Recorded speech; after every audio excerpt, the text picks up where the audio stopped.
Welcome, welcome, welcome. TikTok, everybody out there. It's good to see you. It's good to be seen. How are we all doing? My name is Austin Hamilton, also known as Porn Coach. That's the name. One trick pony.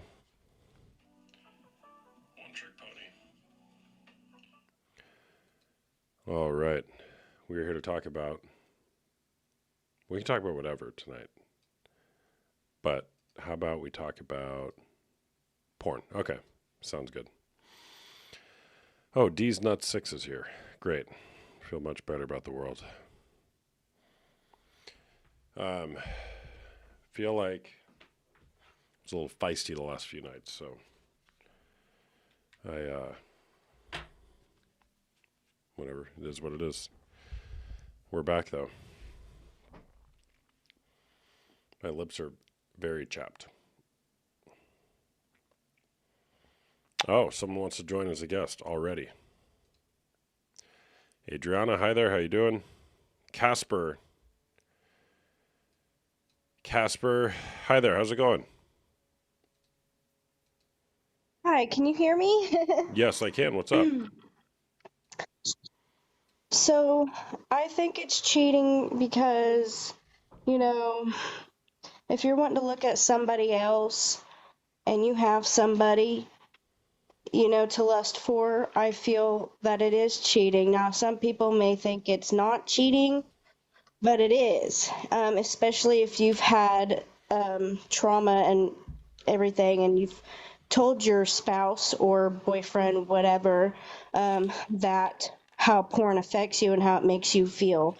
Um, and my husband and I, we've been married for 8 years, and he's the best. I don't hate him, but I Mm-hmm. am upset that he hid porn from me for 8 years, knowing how that made me feel, because I have trauma with that.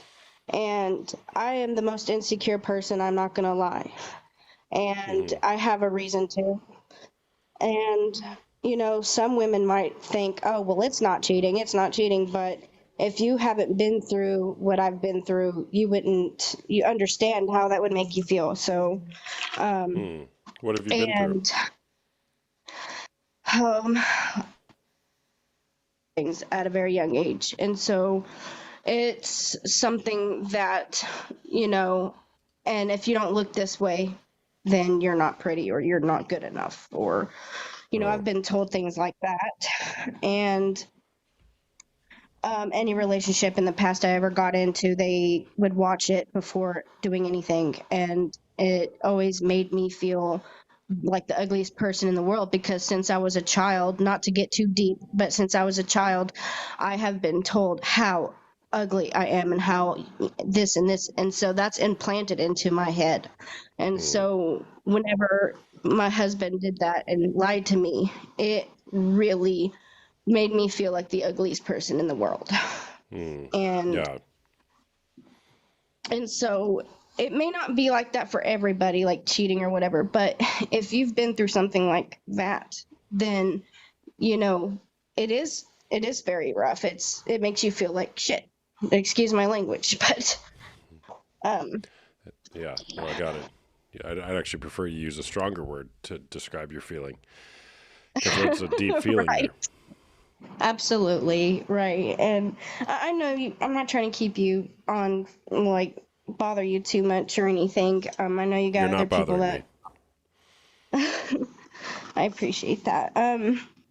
But maybe some women like that, like they're not jealous, or they're not insecure, but that's probably because they've never been into the situations that me or other women have been through.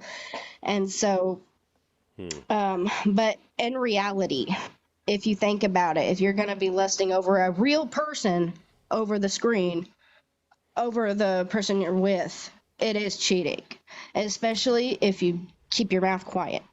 Hmm. What Thanks for sharing that, by the way, and you shouldn't have heard that when you were a kid. Is my assertion to you? That's Thank you. not a good thing to say to anybody. but especially a kid. Abs- Yeah. absolutely. How old are you? I'm 29. Okay. And how have your romantic relationships been in your adult life Well, as you navigate through that?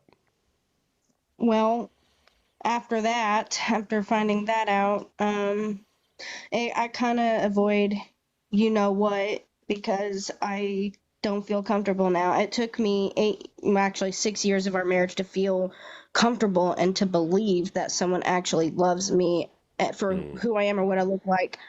And so after that, now I'm having a very hard time to even want to go in the bedroom because hmm. of that. I don't look like that person on the screen. So, like, I have endometriosis, PCOS, a lot of things that causes my weight to go up and down. So I'm not like a model or anything. And, so it just really hurts me. And I don't Hmm. think he gets it. He's sorry, but I don't think he gets it. And I don't know. I think that's been an issue. But you know, How often does he watch porn? he claims a couple times a month. Now I know that's not a lot, but um, Fawcett, the I'll things that get you, he bro. Just watch, a minute, okay? Go ahead. the things that he watches are the things that I don't do in the bedroom, and so it's offensive to me in a way because those things they make me uncomfortable for a reason. Um, and am insecure for a reason. So when he watched the things that I refused to do in the bedroom, it really hurt my feelings. I cried a lot. I was angry at him. It felt like 8 years of cheating, which I know he didn't physically do anything, but the fact that he watched the things that hurt me, it really just like, what the heck, you Mm, know? I mean, I know it's not like 100 times a day, but it, I don't know. yeah, I'm maybe exaggerating. I don't know if I am or not, but it hurt me. yeah. Was there a time in your marriage where your sex life was working for you guys? In the beginning, yeah. You know, I always, yeah, everything was working, everything was good. He used to tell me that, oh, I don't like watching porn, it's fake, I don't really like it, it's not real. I was like, oh, cool, yeah, I don't like it either. And then eventually, it turns into much more of an issue. And then I Yeah. find that out not long ago. And so me and him are trying to work it out. I'm trying to ignore it. I'm trying my best to, like, it's not a big deal, but for some reason, it's a big deal. And I don't know Hmm. why I feel that way. Hmm. Well, it's probably because. Well, actually, why do you think you're feeling that way? I mean, I guess I've always was made to feel like, oh, I exaggerate or I'm this and that. So I feel like I'm exaggerating. Maybe I am. I don't know. Um, I guess I can't help that it hurts my feelings. I can't help that it hurts. And I Well, guess, there's a reason it hurts. It. I would assert to you it's a betrayal. It's a betrayal of what the commitment in your marriage was supposed to be. exactly. Right. And I told him, he told me, well, it's not real. It doesn't mean anything. I love you. And I'm saying to him, I told him, well, I know that, but it still hurt me. Like 8 years. You could have said this in the very beginning. You could have said something, and I would have been like, okay, well, I guess it's not a big. He didn't even ask me, Well, hey, do you want to yeah. watch it? If He it's didn't if even it's do that. if it's not real and it's not a big deal, why not just stop? I know. And I don't know, like, maybe, Yeah. like I said, maybe I'm just exaggerating, but Well, no, I mean that's a question you can ask him. Hey, okay, all right. If it's not real and it's not a big deal, will you please stop for me because it hurts me? You think you could he ask him said that to me, question?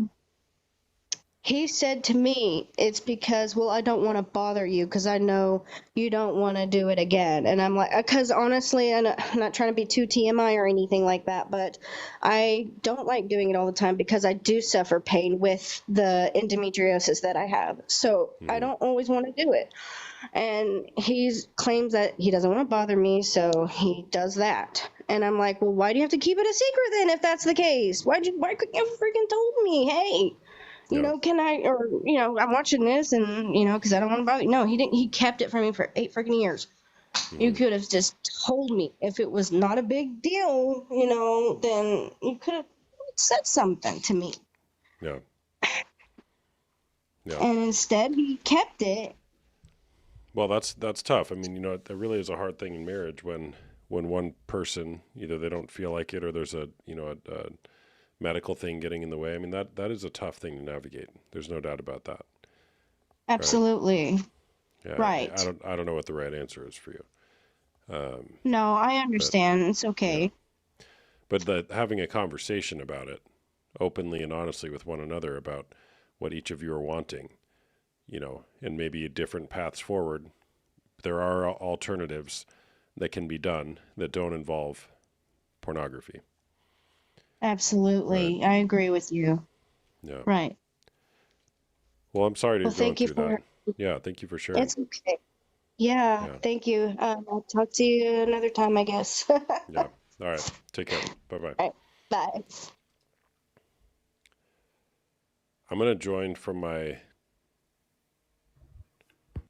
backup account. If you guys would do me a favor and follow my backup account right here, I appreciate that. I'm trying to get that one to 1,000 so I can go live. All right, Fawcett. By the way, if you guys like my content, give me a follow up here. If you like my content, if you don't like my content, follow me anyways. You can come back and argue with the people in my comments sometime. What's up, Fawcett? How's it going, Mr. Coach, man? I do want to go ahead and say, hold on. We need the full get up, or else you're not allowed on here. Okay, give me 5. I'm eating a pizza slice right now. All right, I just wanted to do a stats report, but I'll be back in 5 minutes. Go ahead. Give us a stats report, and then if you want to come back status on report. with the whole get up, yeah. No worries. No. Next time I will. Next time. I just came in for a stats report. I do have to say you have opened up my eyes to the effect of adult entertainment on the American psyche, and it came through the worst possible way real quick. And I just want to go and say that we're probably cooked as a society. We might need a reset. Number one, on Twitter, I saw that they are now selling AI. They're selling robots with a woman's AI personality built into them, so men can just completely skirt around the female aspect of things. But there's an even worse thing. There's an even worse thing I saw. I was watching YouTube. I saw a TLC special of a woman with a disease that basically traps her in the body of an 8-year-old when she's the age of 22. Yeah. Yeah. I saw that. Yeah. Yes. The things I read in those comments, I can see your point now. I mean, cheating, that's one thing, but okay, I can now kind of see that we as society probably are sexually cooked. So am I more in your corner now? Absolutely. Not completely full 100% in, but it was like 5% before. Now I'm like 25% going further into, yeah, man, like we might need a hard reset. So you're probably not just Jabba jawing and just lying out here. Okay. Like, just, Hey, I appreciate that. Ladies and gentlemen, if you don't think it's a bad thing to society, just go on Twitter or go on YouTube and just read the comment section. Any video with a woman that looks even slightly attractive, it's over. Anyways, have fun. And one request I have tonight. Can I ask one request? Sure. Can you please try to get a same-sex couple up here or a same-sex individual to have this conversation with? Because I have a funny feeling it's affecting a lot of women on the porn usage. I've had, I mean, every single one of my lives, I've had the same guy come on who's homosexual, and we chat like every night. Well, no, so, I'm talking like it's a man, correct? Mm-hmm. Yeah, I've had lesbian women on here as well. Pretty much every night I have same-sex people on. Not okay, never mind. Never, because sorry about that. Just because sometimes you see it's just fine. Like women straight. Like, can we get a same-sex? Switch it up. No, we get a lot of diversity here. In fact, my infamous baloney comment. Were you here for that? What was the baloney comment, real quick? What was that? This woman who's in a same-sex relationship said that she just liked the sound of it, of pornography, and that's why she would watch it, to listen to the sound. And I told her just to get 2 pieces of bologna and smack them together so she could listen to the sound if that's all that she wanted. Hey, when you're done doing this, man, who knows? Comedy might be in your future. Las It Vegas might right be. down the road. Come on It now. might be. Yeah, let's go. All right, man. Well, Have a thanks for great night, coming man. I back. appreciate it. Yeah, man. See ya. You like bologna? Yeah, you used to like bologna, not anymore. It's ruined for you. Guys, I gotta BRB. I need some Aquaphor. My lips are so chapped that when I like open my mouth, it cracks. So give me 1 second.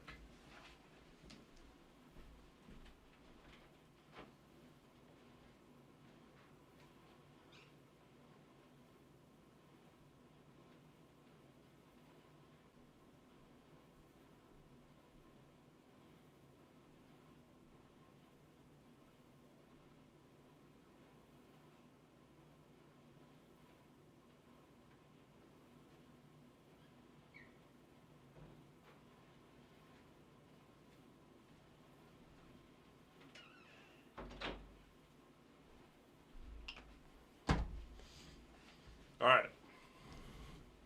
Aquaphor. Yeah, I don't even know if that's the right stuff to put on here, but how do I mean, come on, you guys help me out with all sorts of things. How do I make my chapped lip go away?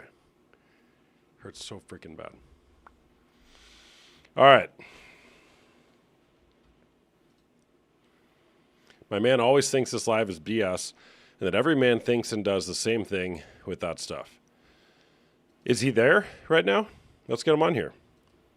But the question for you is, why are you still with that man? What are you really wanting to say to that man? Look, I drink so much water. My water intake is not a problem. I guarantee you that. So much water. I pee all day. Coconut oil. Stop. I don't use chapstick. Is Aquaphor good?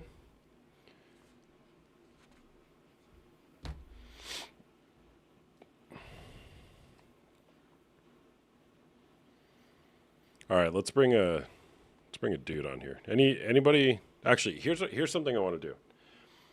I want to talk to.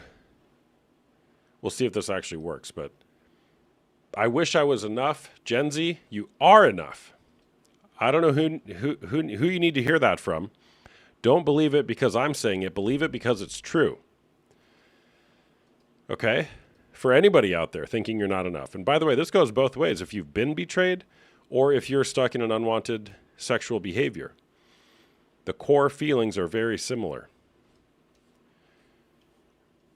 Of not feeling wanted, not feeling loved, not feeling lovable, not feeling enough. So I'll just make the assertion that you are enough. Everybody is enough.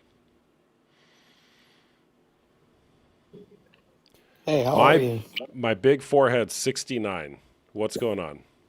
Oh yeah. Was Not much. How are you, brother? was my big forehead 68 taken? Yeah, it was. Okay, so you had to choose 69. Yeah, I was gonna choose 6888, but Yeah, 69 did the job. got it. Okay. All right, what's up, man? I actually spoke to you in your DMs one time, and I told you that you saved my wife and I's relationship, and I have to say, for all the people out here, please, please, whatever you do, watch this man and take it in. I mean, you will see a drastic change in your relationship. I will. I Bro, mean, I thanks for saying that. Who paid you to say this? no one, brother. I promise you that. I I promise you appreciate that. that, And man. I can tell you why because so when I used to go on deployments and shit, my wife, she'd get so scared. She'd think, "Oh my God, he's gonna cheat on me," or he's gonna forget about me. And I had a bad addiction, man, to you know what you have on the screen. Can I say it? I don't want to get Porn. banned. Porn. Yeah, porn. I had a Yeah. bad addiction to it, and I would find these when we get downtime or whatever, or sorry, I've had strep throat all week, brother. So you got Oh, to it stick with sucks. me here. Yeah, I got you. I'd get photos or whatever, and I would freaking sit there, man, and just I'd gain the addiction day by day because you're surrounded 24/7 by men, when you're deployed. So you're like, oh my God, and you're like, well, I'm trying to think about my girl, but I just can't. I need the image. And I got so addicted to it when I went back stateside. I freaking I just couldn't stop, man. I got my phone back, and then when you get your internet, you're like, oh, this is perfect, Yep. and it just tears you apart piece by piece. And so I, now 23 years old, got a kid on the way, just feeling amazing, brother. I mean, you saved my Cool, man. life. It was just so hard, and you really took my life on a trail, and I was like, this guy, and all this crap and all this brain rot we see on TikTok all the time, man. It's just you really saved me, man. Yeah. You have no idea. Well, thanks, man. So I really appreciate that. And I'm just the messenger, man. Only God can do whatever happened in your heart. So I love that, man. you don't even know, man. But for everybody watching, man, give this guy a follow, tap that screen, and please have an open mind when you come up here. Don't just be like, no, it's not cheating. Man, just listen. Yeah. Stop talking. Just listen to this guy. Yeah. I mean, he's great. How long have you been following me? Like, when did you come across my content? Oh man, a while now, man. A while. What my real question is how long did it take for you to like digest it, let it sink in before you're like, shoot, maybe I got to change something here? About 3 months. I mean, it was just rapid. 3 or 4 months, man. It was rapid arguing, 24/7. She was like, "I can't do this anymore. You want me to do all these things and better than these fake, sounds or people or body parts are doing?" And I'm like, Yeah. you know what? And I found you, and I was like, "Holy crap, man! This is a miracle." Yeah. So. Well, that's awesome, man. Good for you. Look, you're changing your family tree. You're changing your legacy. You're going to be a better husband. You're going to be a better father for your child because of this decision you're making to really live a fuller, more free life that is not bound by sexual shame. It's a Yeah, much better way to live, in my for experience and sure. in my opinion. So good Yeah, job, man. for sure. Yeah. Oh no, thank you, brother. I appreciate it. Yeah. I can't tell you the day that I finally said to my wife, "I'm gonna change." She had no idea. She was like, "What the hell is he saying?" And then it was like, "Oh my God." She was like, "Are you even real?" Hmm. Like Hmm. it was crazy. So Yeah. I appreciate that, man. Yeah, So I'm man. gonna get off here. I'm gonna sit down in the comments and watch people come up and tell their story. But I appreciate you, All really, right, I man. You do. got it. Yeah. Thanks for sharing. See you, man. Yeah, thank you. See ya. So, by the way, people, I have no idea who that guy is. I've never talked to him before, but how cool is that? Thanks for sharing, man. I love that. All right, give me a follow if you guys like my content, and will you guys also please follow my backup account if you wouldn't mind? I want to get that one to 1,000, so I can do some other content on that account. All right, Gen Z.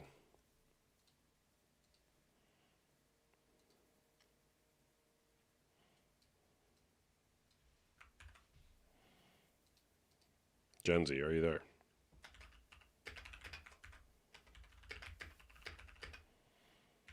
Hey there, what's going on? Oh shit. What's up?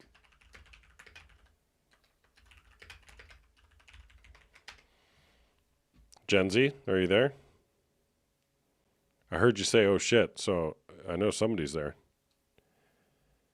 Oh, she's gone. That was an accident.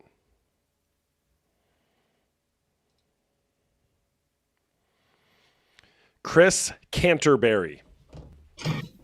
What's going on? Chris Canterbury. Hello. I'm going to read a little excerpt from the book Unwanted, which I read in my men's groups this week. By the way, I'm a coach. I do one-on-one coaching as well as group coaching, both for men who are struggling with porn or sex addiction who want to live a better life free from pornography, as well as for women who are dealing with betrayal trauma. And in Unwanted, he talks about the 6 core experiences of unwanted sexual behavior, with number 4 being futility, a lack of purpose binds men to pornography? I'll bring another guest on here in just a minute. One of the most powerful, though not entirely surprising findings in my study was the association between pornography and a lack of purpose. The greater a man's futility, which means feeling powerless or useless, the greater a man's futility, the more likely he was to increase his pornography use.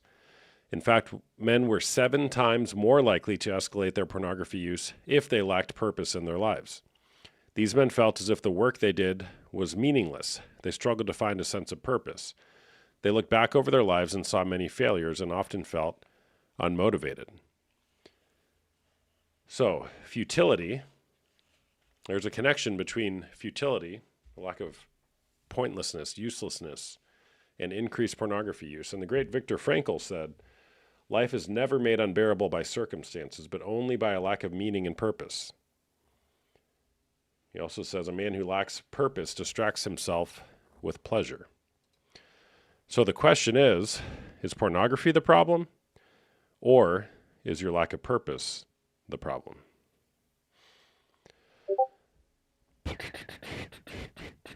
All right.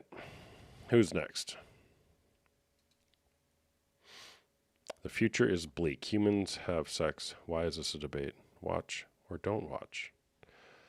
Well, the question, yeah, humans do have sex. Thank you for educating us on that.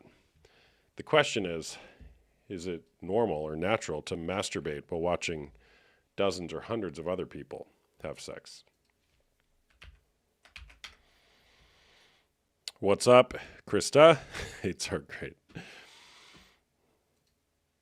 All right. Let's get another guest on here. I'm trying to find out if this is a debate or not. I'm just going off the question. It's a debate if you want it to be a debate. Grateful. Hey there, what's going on? We finally, somebody was able to see what happened. And so there was a small sense of, Hello. a relief. Like we made it. We got here. Hey, we made it. You're live on TikTok. Hello. Do I have any tips on how to stop? Yeah. 1, name the problem. Get really clear on what the problem is. You can't change what you don't name, and it takes courage to face what you've been unwilling to name. So name it. And then declare what you're wanting different. I want to be somebody who doesn't watch porn or lust after other women. And then confess the shame. Shame festers in the darkness, but it can't stand being spoken to the light. You have to name the shame. 9 times out of 10, when I have an initial call with a man struggling with pornography, I say, who else in your life knows about this? 9 times out of 10, it's just my wife or my partner. That's it. They say it's just my wife or my partner. Okay, well, there's a reason, because there's shame associated with it. If and when you bring the shame to the light, it just goes away. I mean, it's a process, but that's the concept. And then get in community. Get in community. The opposite of addiction is not sobriety, it's connection with other people. Can I call but keep my profile private? No. You'd have to come on a different profile. Hey there, what's going on? Hey, I just wanted to put in my opinion on this, that I don't think that it is cheating. Okay. But I believe that this would be on like a per couple basis. I'm 25. I have had 2 serious boyfriends. I've only been with 3 guys. The one that I was with, I'm not with him now, but we were together for a long time. We were together for 8 years. And he had a very high sex drive. Hold on. You're 25? Yes. When did that relationship start? Oh my gosh, we were together when I was in like 9th grade in high school. Okay, so you were what? 13? 14? Yeah. Yep. Okay. I was like 13. He's a year older than me. Okay. But yeah, no, we were together. We knew each other when we were kids. We started living together, and I feel like, you really don't really get to know the person that well until you're actually living with them. So, When did you just start get living like together? So we started living together like right at the end of high school. So I Okay. was like 17, 18. Okay. Um, and we had a really good relationship. We were, at the bottom of it, we were really good friends. We were best friends. Rose, she's Um, 25. She's 25. What do you want, Rose? Sorry, go ahead.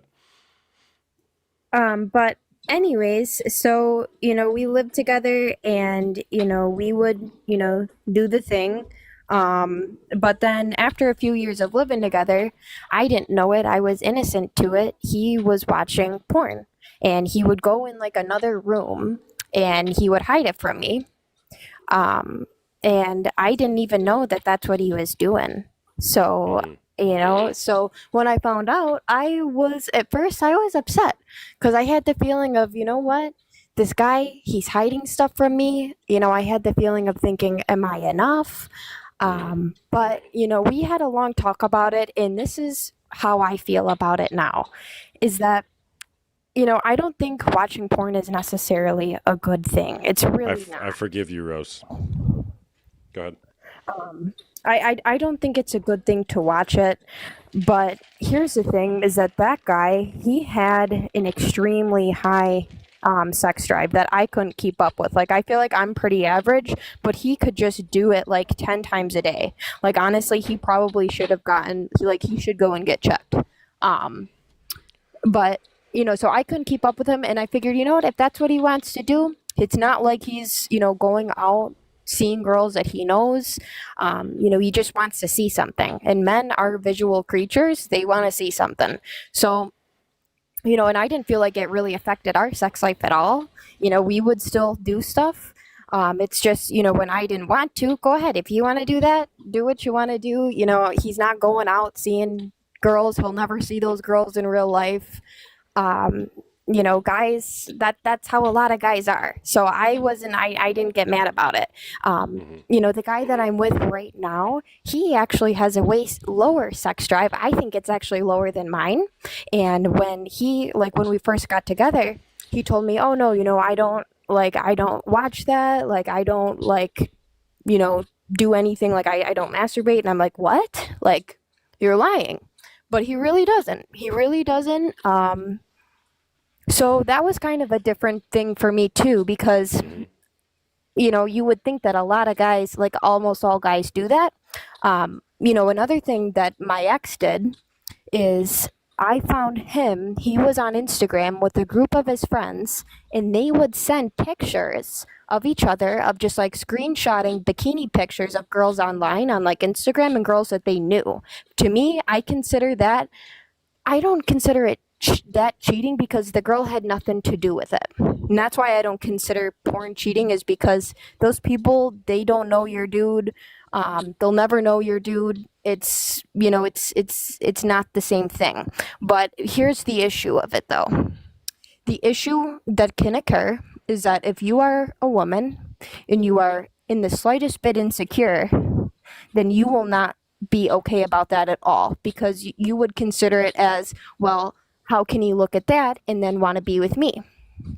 Well, honestly, I think that's something that woman would have to make the choice if she would still be able to be with him, if she is comfortable with that. To me, I think there's a lot of levels to it. But all in all, I don't consider it cheating. All right. So a question for you, and while you think about it, I want to read a little excerpt from a book. So the question is, what's cheating? When does cheating become cheating? And really think about that. With the notion of this guy claiming that he has a high sex drive and needs to have sex all the time, there's this book called To Be a Man, A Guide to True Masculine Power. And there's this chapter called Eroticizing Our Wounds, page 221. He says, Paul assumes that he's very sexual because he has sex or masturbates 2 or 3 times a day. He is chronically anxious and edgy, often feeling saturated or overloaded with fear and anger.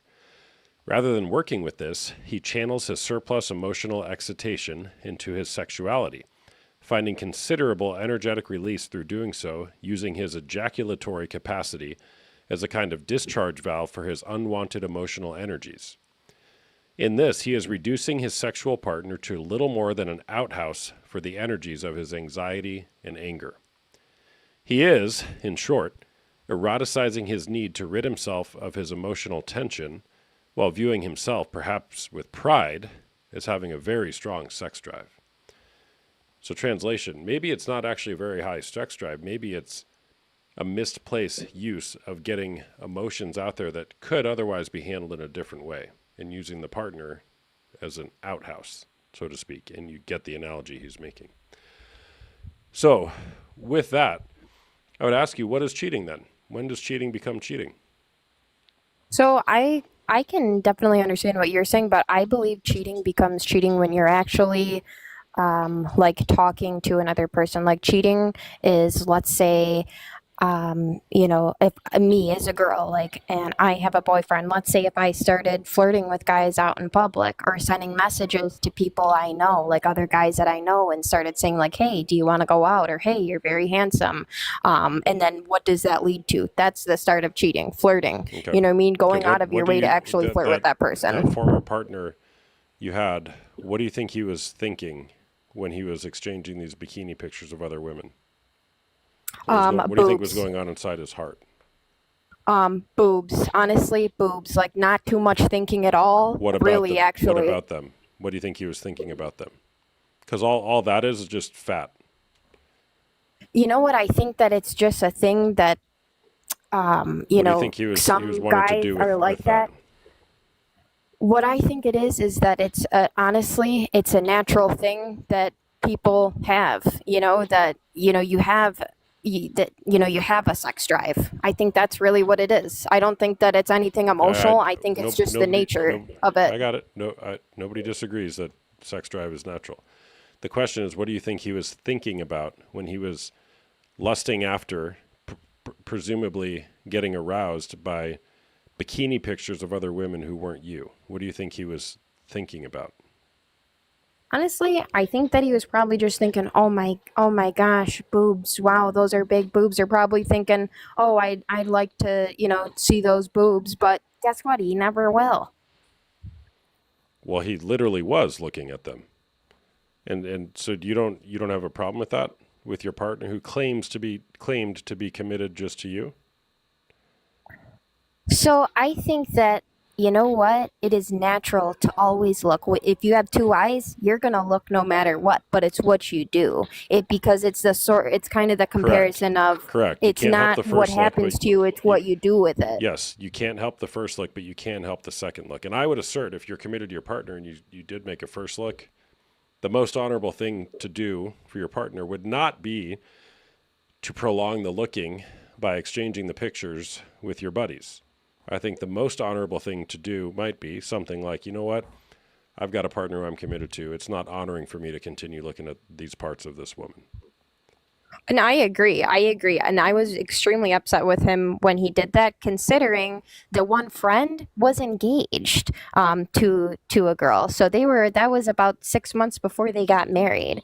So yeah, really, and I was very upset with him with that. So I wasn't okay with that. I wasn't okay with him Got it. doing that. But I thought you were, I don't know. condoning or being permissive of his behavior. By the way, Becca, honorable is a personal perspective. Yeah, notice how I said, in my opinion. What's your opinion? What do you think would be the most honorable thing to do? So in that moment, were you like, hey man, I don't like this, or because it sounded I like you was were kind of like, just hey, all guys do this. I was really taken back, and the reason why I thought that all guys did that is because he was like my first everything. So I was very lenient with things with him Yeah. that I don't think I would have been maybe with a second person, because he was my first. We were together for 8 years. We went through so much together. We pretty much grew up together, and it's hard like to have someone be your first and to really have that love for them. Like I thought that I was going to marry that guy. It is really hard. So there's a lot that happened between me and him that I actually broke it off with him, but it wasn't for him watching porn at all. I think where that comes from with me is that truly, here's what I believe. Cheating occurs when you actually go out of your way to make a connection with someone else rather than your partner. So if you are looking at porn, I don't think that's a good thing to do. But here's my thing. I don't care if my dude does that, not unless let's say if it affects me and his sex life together. Like, let's say if he watched porn and then he says, and then if I want to, have sex with him and he says, no, I'm tired, I already watched my show, then that's when I'd be like, you know what, dude, what's even the point? Because you're not interested in me. This is all that you want to do. So as long as I felt like he still had interest in me, if that's what he wants to do, when I say, no, that's okay, like, I'm too tired, like, then go right ahead, dude. Like, you're not cheating on me. You're not talking to another girl. You'll never see that girl. You don't even know her name. You know what I mean? That's just how I see bet it. he knows her name. I bet he knows her name. Most guys turn to the same videos of the same performers repeatedly because there is a bond there. There is a connection. He probably knows their name. Or the same type, right? No, you're absolutely right. Like the same type of video. But no, honestly, like for me, I that didn't bother me because truly, I am confident. If when it comes to like my guy liking like pictures of like a bunch of girls online, I don't like that. I don't want him reaching out. If he masturbates while watching other women have sex, other strangers have sex online, or if he didn't do that? Which would you prefer? I would prefer that, out of both, I would say, yeah, no, don't do that. Like, I wouldn't want him doing that. But let's say if, he is, because, like, for instance, So why not strive there for is that, something then? to what you're, that is something, with what you're saying with that, maybe the guy, he's suffering with, some sort of issue on the inside and it's coming out in that way. I think that is definitely something that does happen. Whatever the issue the person might be going through, maybe that's how they express it. But I think that some guys, I really truly believe that some of them are just like abnormally hornier than others. Like I really do because being with my last one compared to my current one, like it's like a night and day difference. Like a night and day difference.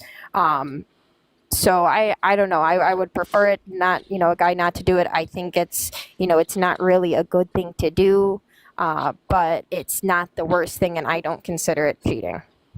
Yeah. All right. Well, thanks for sharing. Have a good night, guys. Thank you. All right. You too. Bye bye. Give me a follow if you guys don't follow me already, if you like my content. Also, if you wouldn't mind following my backup account, I'd appreciate that. Austin Hamilton right there. Need to get that to 1,000. Key drivers of acting out in a relationship. For men, 43% of men fantasize about or pursue infidelity to a little extent or more. And of those, 23% is due to childhood sexual abuse, 13% is due to depression, about another 13% due to feeling overwhelmed, and about 12% due to shame. These are key drivers of people acting out in their relationship. For women, it's about 22%, with the highest category being perceived unmet needs, the next being shame, and the last being childhood sexual abuse.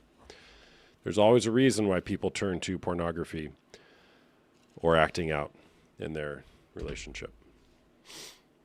All right. Who is next?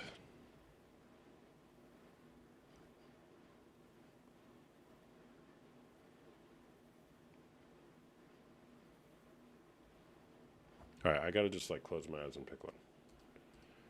There we go. Tina, la Latina. Hi. Hola, ¿cómo estás? Muy bien, gracias. Bien. ¿Qué pasa? So I think it is cheating. Okay. So I'm gonna share. Not even 1 year into getting married. For example, to keep it PG, we had slept, and then I was next to him, and in those moments where you just open up your eyes for a quick second.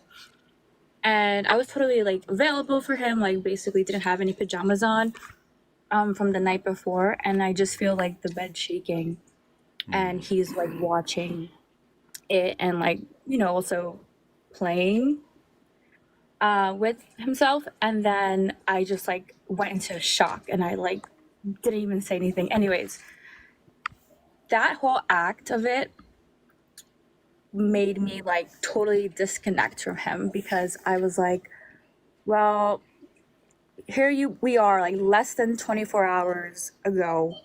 We were just doing what you were watching, and I was already like, bare, like how I came out the womb from the night before. I mean, so like, why couldn't you like wake me up or something like that? So that made me disconnect from him because I felt like that was cheating.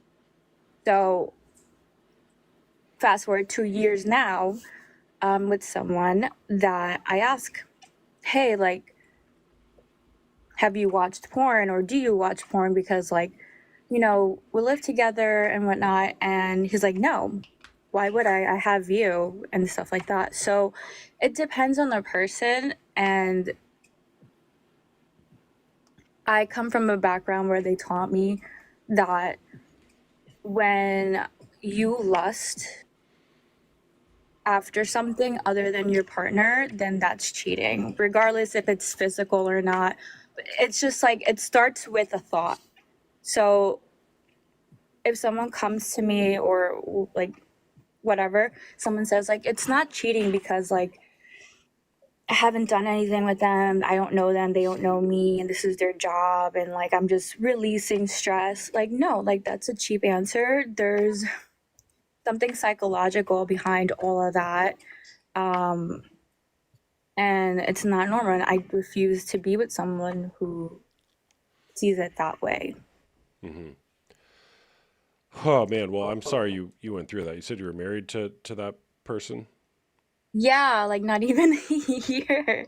But like that whole thing, like, because I was totally devoted to this person and like I'm young too. So I didn't expect that to happen. And like the more I thought about it, the more I was like, okay, like psychologically, like that person doesn't value me. And for a long time, that affected how, like, it ruined my confidence for sure because I was like, okay, well, like the person he was watching doesn't look like me. And so I was also like bare straight out of like, I wasn't wearing anything. So I'm like, Yeah, I got it. So, Yeah. but now fast forward, I'm regaining that confidence back in a healthy relationship. And so, I just rather not be with someone who has a history. I mean, don't get me wrong, a history, it matters what's in the present now. Like if you overcome that addiction or that habit, and how are you dealing with that? Because I know like the struggles with nowadays, but I just, in my opinion, I steer clear from people who watch Yeah. that. So how long were you married in your first marriage or that marriage? Not even a year. I think when that happened, that was 6 months into the marriage. Okay. Is that the reason why you guys got divorced? Um, so yes and no. I would say because the first year of marriage is hard. For sure. It's not like love and kisses and hugs. No, it's just more Yeah. like, okay, Got we're it. dealing with new things. But that was just like something that sparked it. And then like the other things happened where it was like, okay, like I just got the ick for him, and that was like that did it for him. Sorry, 1 second. Liv, I'm happy to make you a mod. I'll make you a mod. I have a very long leash for people in the comments, Liv, just so you know, so I don't mind it going on. But feel free to use your judgment, Liv, as you see fit. All right, so after about a year, okay, and how long since your marriage ended till being with your current partner? 2 years. Okay. And your new partner doesn't watch porn? No. And he's very honest with it, and I trust him, and he doesn't show signs that he has. Yeah. Because like I know, I like it's just like an instinct that women have. I feel, I don't know, Yeah. or at least me. Well, you said you were brought up to believe that, cheating starts as a thought, right? As a posture of your heart. The question is like, I think if my belief, one of my beliefs about like marriage and a relationship is to approach it as though we're like mutually serving each other for each other's benefit. And that's one of the reasons why pornography, it just makes it so the relationship doesn't work because it's a selfish act. It's taking when we're supposed to be giving sexually, giving to one another for one another's gain, right? We're selflessly giving to one another. And when we masturbate or view pornography, it kind of just ruins that, right? Exactly. And like my mom, like, I'm a Latina, and so my mother gave great advice to me, and she Hey, yo answered one entiendo. of the Mi comments. esposa es mexicana. So I get it. And like one of the comments, they actually was like, were you giving time to your husband or spending time with your girls? So at that time, I just moved to a new city and I didn't know anybody. So I was 100% there for my husband. Like even in like the non part of it, I would be like making sure he had food on the table right away, making sure like just doing everything I could 110%. So that's what like knocked me down, because I was like, I Yeah. was giving you everything Yeah. and you just did this. Well, and there's, it's not about you. I want to be very clear with what I'm about to say. It's nothing about what you did, but there's a reason why he didn't feel like, even when you're there laying next to him, available, there's a reason why he didn't feel comfortable, waking you up or whatever it is, right? And again, That's when I knew I was like, there's something psychological. And I was like, and don't get me wrong, I didn't like move out right away. I was like, let's seek help. And at the end of the day, it's like, if you want to be helped, you will let yourself be helped. And he wasn't wanting to be helped. yeah. So, Well, look, I mean, good for you for making a decision, making a quick decision and moving on. That's really hard to do, right? And two things can be true. And there's something that was lost there, right? Obviously, you probably wouldn't have got married if you didn't intend for that to be, what you're going to be in the relationship for the rest of your life. So there's something to be grieved there. It's like, man, that's a bummer. Hey, California man. yeah. So what will be different for you, in this relationship to where you can have a broader awareness of what's going on, maybe ask the questions that you maybe were otherwise not comfortable asking to have the type of relationship that you're wanting? So it's having the open communication. It's asking, because women, we're more emotional, so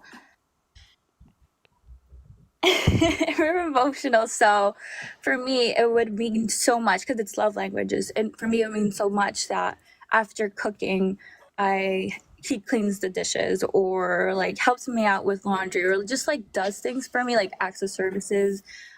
Just is like super loving and kind to me. That stuff I communicate to him so that when he comes to me and says like, hey, like, I want to be with you.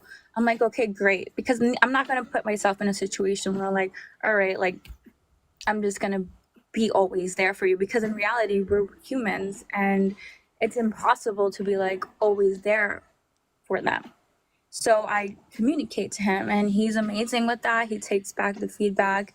And I also take back feedback really well, because he comes to me and says like, hey, I want to, and I'm like, okay, like let me take a shower and this and that, and like let's cuddle before and this and that, like great.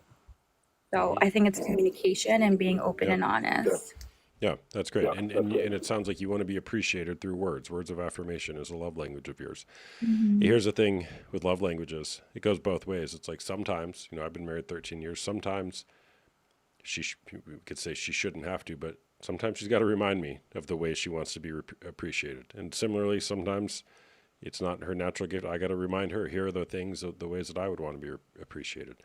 But at the core of that, it's communication. It's having the conversations that may be uncomfortable to have, or maybe you're like, I shouldn't have to be having this conversation. Well, have it anyways, right? So, well, thanks for sharing. Yeah, thank you. Yeah. All right. See you later. Bye. Yeah, love languages change. Yeah, totally. People do change over the years, and they kind of stay the same. Two things can be true. Do I have a podcast? Yeah, I stream my lives to YouTube as well. So if you follow me on YouTube, you can watch the live recordings on YouTube as well, and I cross post all my content there as well. Also, give me a follow on YouTube, guys, if you wouldn't mind. Do I have it linked in my? It's linked in my link tree. If you guys go to the link in my bio real quick, go to YouTube and give me a follow. Appreciate that. Get one of those. By the way, I'm a coach. I do one-on-one coaching as well as group coaching, both for men who are dealing with unwanted sexual behavior, such as pornography or sexual addiction, as well as women who are dealing with betrayal trauma. The men's groups are led by myself and occasionally other male contributors. The women's groups are led by myself and other female contributors. We have a guest coming on next Tuesday, one of my favorite people in the world, Mrs. Barbara Sanofsky, will be a guest on our women's group. If you're interested in that, you can go to the link in my bio and schedule a discovery call where we can talk about your situation and if I can be of help, if my process can be a help for you, or if I can recommend you to something else. My groups, we meet weekly on Tuesdays or Wednesdays, and it's $99 a month. It's an hour and 15-minute weekly Zoom call. So if you're interested in that, go to the link in my bio, schedule a call, we can chat about it. All right, who's next? Who's next? Kevin W. 2020, what's up? What's up, brother? Not much. How's it going? No, nothing. No, just listening to what she was saying. Okay. And what do you think? I mean, I don't know. I mean, really, it just depends on the relationship that you have. Okay. Well, in your relationship, do you think watching pornography would be something that maybe shouldn't be done? Yeah, I agree. It should not. Okay. It should not happen at all. Okay. Do you watch porn? No, I don't. You sure? Yes, sir. All right. When's the last time you watched porn? Before, I mean, obviously, before I met her, before I had my baby. Why is that obvious? Because I'm loyal. Good answer. I mean, I know that can go a long way, but man, I mean, I love her, and it's just, I mean, this is how I feel. I mean, Yeah. How old are you? 31. 31. All right. Did you ever watch porn? I mean, yeah, I did. Okay. And what caused you to stop? Finding the love of my life and having a baby. Yeah. That'll certainly do it.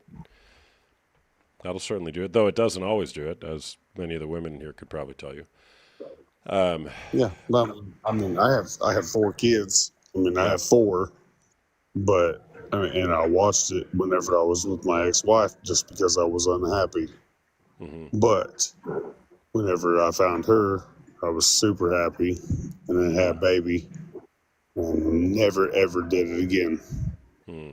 Yeah. How long has it been since you decided that? Since I decided what? Like to stop watching porn? It's been about 4 years now. Okay. Good for you. What did you do to stay clean for 4 years? Focused on my life, like focused on my love life, like who I loved. I didn't have to look at another woman and think that, oh, this is what I needed, this is what I wanted, blah blah blah. And I had my boys. I had my boys, and I mean, that was it. Good job, man. Sounds like you found a purpose to be a better man. Absolutely. Yeah, the man without a purpose or vision distracts himself with pleasure. So you got a purpose. to be a better man. Yeah. Yeah, and I can tell you right now, porn is not good. It's not good for the body. It's not good for the mind. It's literally just thinking about another woman whenever you're with a woman. Mm-hmm. Yeah. How old are your boys? So I have a 13-year-old. I have an 8-year-old and a 2-year-old. Great. Can I give you a recommendation? Yes, sir. I would recommend getting these books, Good Pictures, Bad Pictures, Porn Proofing Today's Young Kids. This one is designed for kids age 7 to 11, teaching about the dangers of I actually have pornography. them. Do you really? I actually have them. Yes, I do. What a guy. What a guy. See people, look at this guy right here. Because whenever I was a little kid growing up, I used to find my dad's magazines underneath the counter in the bathroom. Mm-hmm. Mm-hmm. Yeah. I actually have those. Yeah. I'm probably going to have like the opposite problem with my kids. I've got my office is littered with books about pornography and the dangers of pornography. My kids are going to be like, "What, Dad? What the heck was going on when you were when we were young?" But yeah, so to anybody, these books are very good. So Good Pictures, Bad Pictures. This one's designed for kids age 7 to 11. How to teach them about pornography. Essentially, the book goes something like this: these are private parts. Private parts are meant to be kept private. If you see another private part, you should tell a parent or an adult that you saw a private part of another kid because they're private. There's also a version for kids age 3 to 7 called Good Pictures, Bad Pictures Junior. That's more age appropriate for younger kids. Go ahead. So my wife, she works for CPS, and then my kids know, hey, don't touch me there. This is my no-no square. Mm-hmm.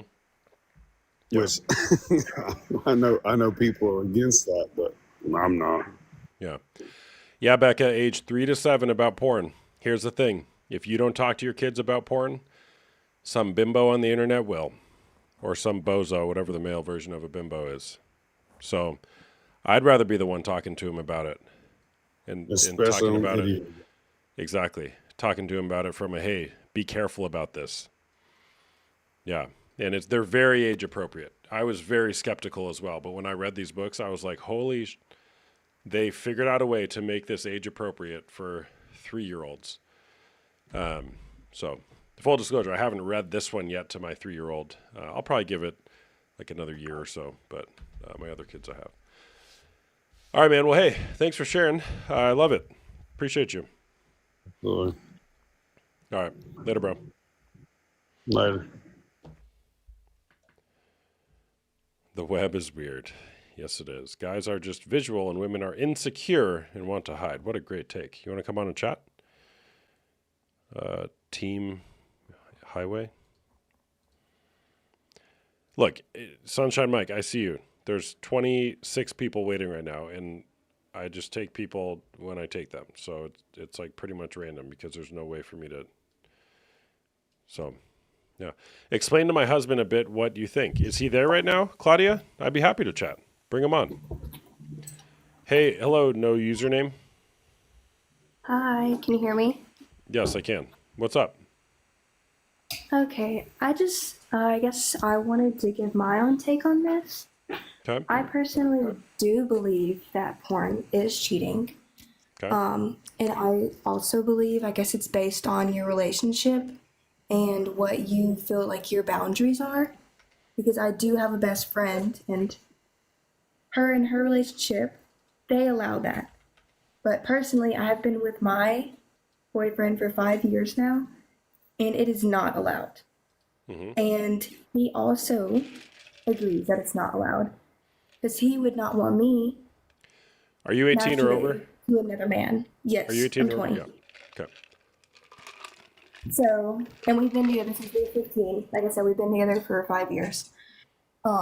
And there was a point in our relationship that he did do that, and he hid it from me.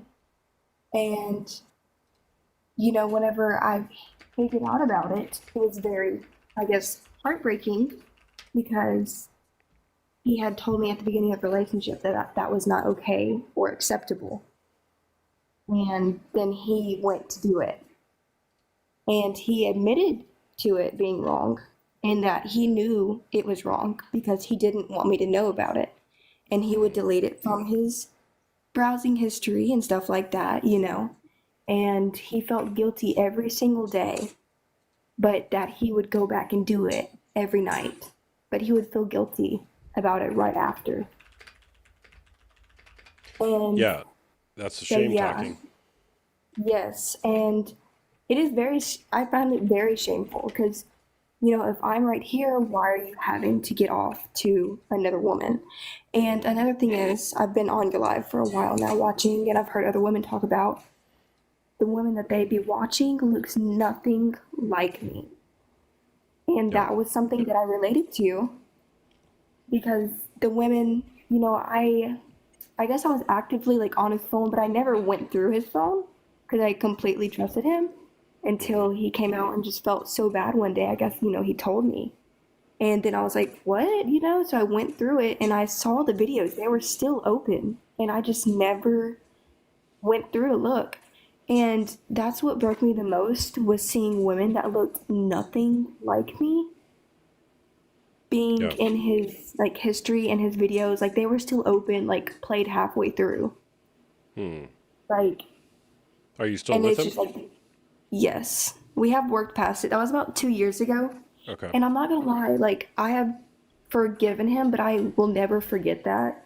And he knows and he understands that also. Yeah. But I also know that it can be very addictive. Like it can be very addictive, and I was understanding about that because kind of like smoking cigarettes or something. You don't need cigarettes, but your body and your brain makes you think you do. It releases a like a dopamine in your brain to make you think, oh, I need that cigarette. Oh, I need another cigarette. When you don't need a cigarette. It's the same thing with watching pornos because if you speak to a lot of men, I mean, a lot of people, they do feel guilty after watching it. And I've heard a lot of people speak about that. Like, they don't even want to admit to it Most because they people do do. feel guilty. Yeah. Yeah. And it's just like, because that dopamine is being released into their head, like, oh, I need to do this. Oh, I need to do this. Even if it's like, oh, I know it's wrong. You know, I don't want nobody to know I'm doing this. They still go and do it and then they feel bad. Yeah. So, Are questions there's allowed that. on the live? Jade Raven, I think you just asked a question. Yeah, questions are allowed. Yeah, so you're right. There's actually a book called Forgiving What You Can't Forget. And the goal is not to forget, right? It's not going to go back to normal, unfortunately. This is Right. your new normal. And it's an invitation, use the word forgiveness, to practice forgiveness and see what beauty can be born from the ashes of this, which is like a really nuanced way to look at it. But I'll tell you, you know, my marriage, our marriage is so much better this side of betrayal, which has taken a lot of time to make it be like that to where we can both see and appreciate that. It's like, yeah, I don't want it to go back to how it was before because that sucked. But this new Right. normal, wow, it's actually much better because we can live in openness and forgiveness and, you know, confessing things to one another, repenting when we need to repent, to go again, having a willingness to go again with one another. Right. So, And I feel like it honestly has, like him, I guess, coming out admitting it to me and him knowingly, like, saying it was wrong of him. At the time it didn't, but like now I feel like our relationship has moved, like, I guess, like progressed a lot. And he doesn't understand when other men talk about that kind of stuff while having a wife, kids, daughters, you know. He doesn't understand why those men need to do that whenever it's like, oh, they have their wife, or like, you know, their daughters look up to them, but they're watching young girls on porn websites, you know. yeah, And then also a lot of stuff on porn websites is not real. Most of it, almost 98% of that stuff, it's not real. It's yeah, all most of just it's not. fantasy, okay? And also, a lot of those people that are on those videos don't want to be doing those videos or are being forced to do those videos. And there's a lot of child trafficking on those videos, you know, like, and people acting like little children and stuff like that, which is really just disgusting. Yeah. And it's just wrong in all honesty, you know. Yeah. And, you know, leaving your mind open to stuff like that, honestly, like I feel like it makes your relationship a lot more dull, I guess. I don't really know how to explain it, but like whenever you feel like, you know, you already like watched that and, you know, you did that, then you don't want to do more stuff with your partner because like, oh, I already did it, you know, and then your relationship gets more dull and boring and then you start to drift apart and everything like that. Yeah. Yeah, there's the strawberry analogy. Some of you have probably heard me talk about the strawberry analogy, but imagine if you eat a nice, ripe, fresh, juicy strawberry. It tastes delicious. It's sweet. It hits all your senses. It just, there's nothing better than a good strawberry. Imagine if you have 10 Snickers bars, one after another, and then you have a strawberry. The strawberry kind of tastes like shit after 10 Snickers bars because Snickers bars are fake. They're fake food designed to synthetically stimulate all the receptors in your mouth that make you think that this tastes really good, but it's just ruining your taste buds to actually taste something that does taste good, like a strawberry. In that analogy, porn is the Snickers bars, and real, true, intimate sex with your partner is the strawberry. So it perverts what sex is supposed to be by bringing a synthetic version of it into your relationship, and you wouldn't even know the real thing if it was right in front of you because your taste buds are so gone. So the good news is that can be rewired. You stop eating Snickers bars, guess what? Strawberries start to taste good again. You stop watching porn. I'm not going to guarantee that sex is going to get better right out of the gate, but it's not going to get worse, and it can be mended back to a place where there's mutual enjoyment, where each person is giving selflessly. So that's my opinion. I'm not asking anybody else to believe it. No, I 100% agree with that. And actually, like the way that you just described it, honestly, like we have a like he's my best friend and like he tells me like every day, like I'm his best friend. Like we have lived together since we were 18, so for a little bit over 2 years now.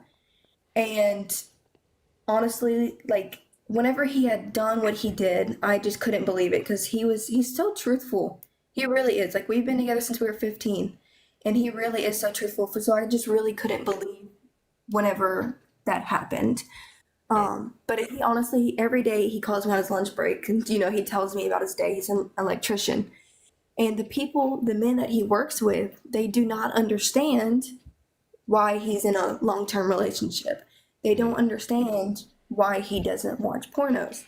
They don't understand why he doesn't want to go to strip clubs or the bar for the weekends.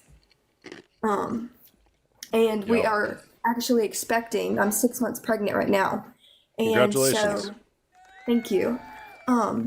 So what they say to him, kind of like this strawberry thing that you were just talking about, was like, you know, you've been drinking water for 4 years, like you've been repeatedly drinking water, and there's just like this like really cold, crisp Coke over there. Don't you just want to go and take a drink of that? You know, if your girlfriend doesn't need to know, don't you want to go take a drink of that? And he's like, no. Mm-hmm. Why would I want to? Yeah, And they're like, well, if your girlfriend if she just wouldn't figure out, like she just didn't have to know, and he'd be like, no, because I would know, and that would eat me up, and I would have to tell her because she is my best friend, and they do not understand that. Good for him for actually taking a stand and vocalizing that, because that's a very unpopular opinion and position for somebody at that age, in that profession even, to have. And, it is. I'm not going to assert this to be true for those guys, but if they stay on that path, they're 40 years old, they're either divorced or they've got a couple kids with a couple different women, and they're alcoholic, they're, smoking too much, and they're lonely and isolated. then they'll say, oh, maybe that's why this guy wanted to actually settle down and start a Right. family and be faithful to his Yeah. spouse, because it's actually not a Right. bad path to go. Right. So Because like he's the oldest, I mean the youngest person out there. Like these guys are like 23, 25 and stuff like that. Like they're a little bit older than him. And they still live with their parents and tell him he's stupid they're for making moving in fun with of the guy his. who's making an honest living and starting a family. Yes. Yeah. And honestly, I know it hurts his feelings. It does, But Well, I well, just tell him you can't let it bother you because they're still living with their parents and we have our own place and we are making things work. yeah. Like things are great for us. Like honestly, they are. And they're Well, maybe telling it's time to him get you some need new to go out to friends. bars. Yeah. Yeah. Yeah. Well, they're like you need to go out to bars. You need to be buying cars and boats and stuff like that. And he's just like I don't want to do that.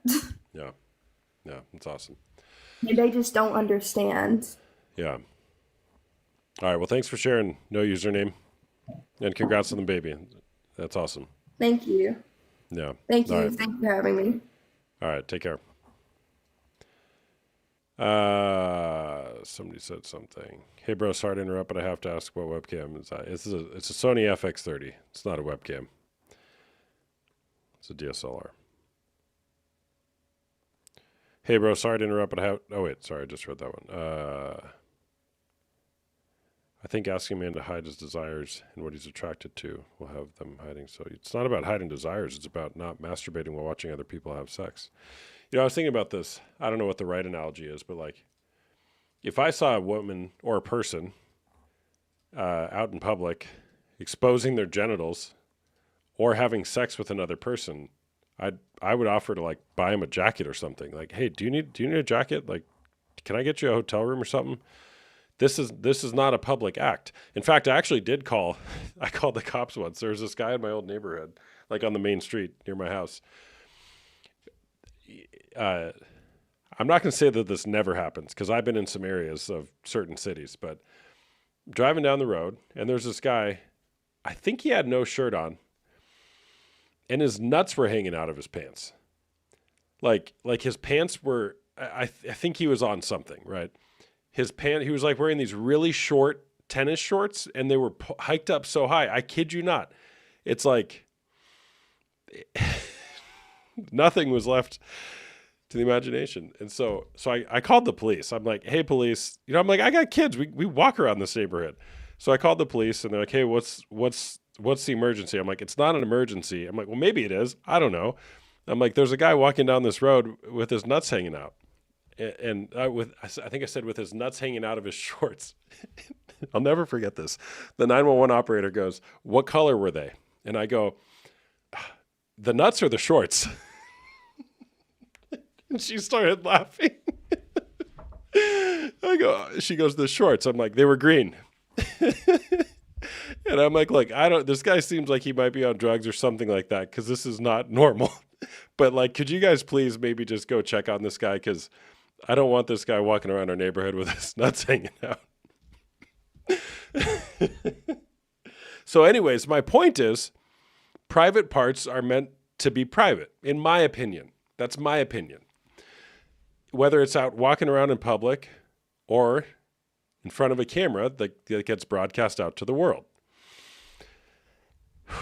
Okay. That's my unpopular opinion of the night. Private parts are meant to be private. Okay. All right, next guest. Boom. Random person.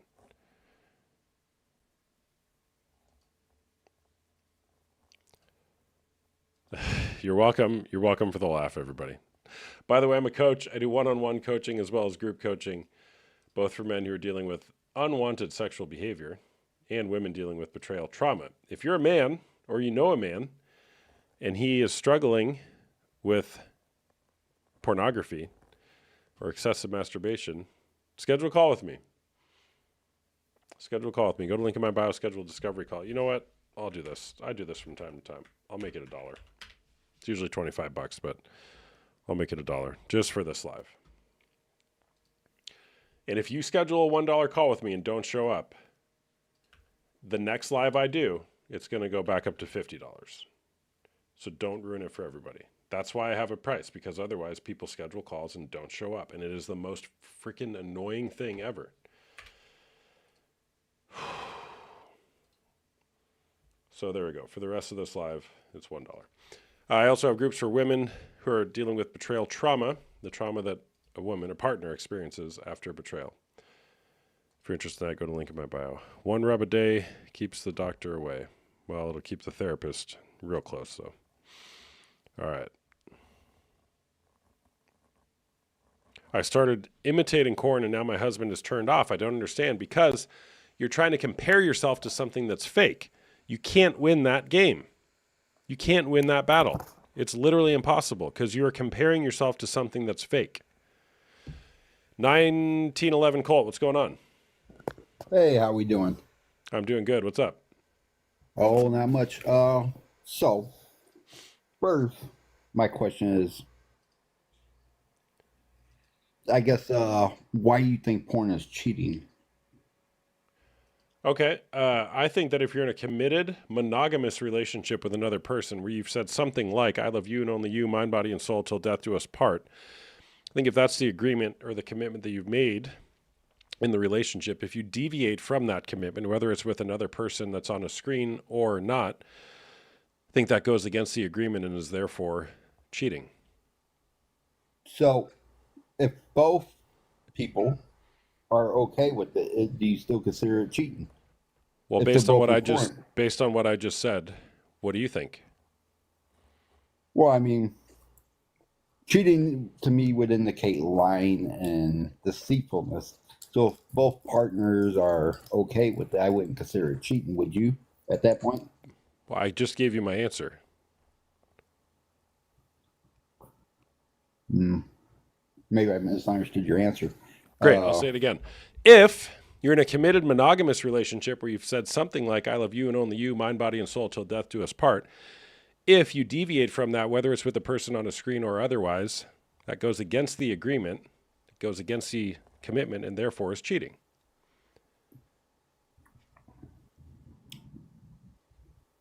But you're still not physically doing anything with anybody else. But you made a commitment, mind, body, and soul. You're my person sexually. That's it. Doesn't specify whether it's on a screen or not. It just says you're my person, not anybody else. Yeah, because I've never looked at it as cheating. My wife or woman, whatever you want to call her, she's never had a problem with it. So you don't have an never been an agreement. issue with You don't have an agreement that you reserve one another. You reserve yourself for one another sexually.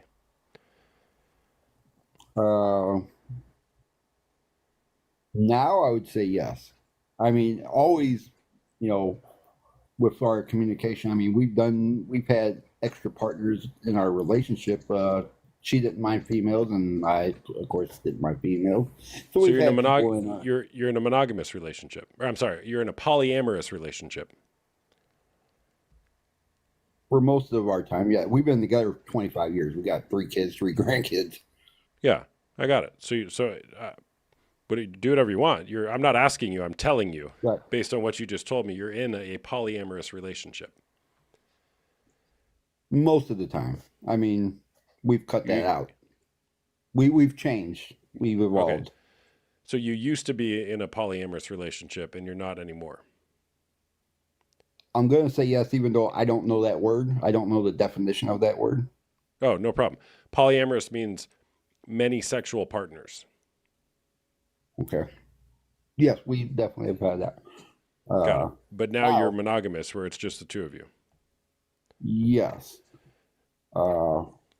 And ironically, we've changed different things in our life, and I've actually haven't watched porn for like 3 months, which is, I've watched porn my whole life. But about 3 months ago, I stopped. So it has been interesting. Why'd you to make stop? the change. Trying to be closer to God. We both have always believed in God, but doesn't mean we're always good Christians. But we always have believed. Mm-hmm. So Yeah. Well, also, I do say porn, I do agree it can be addictive. I'm an addict.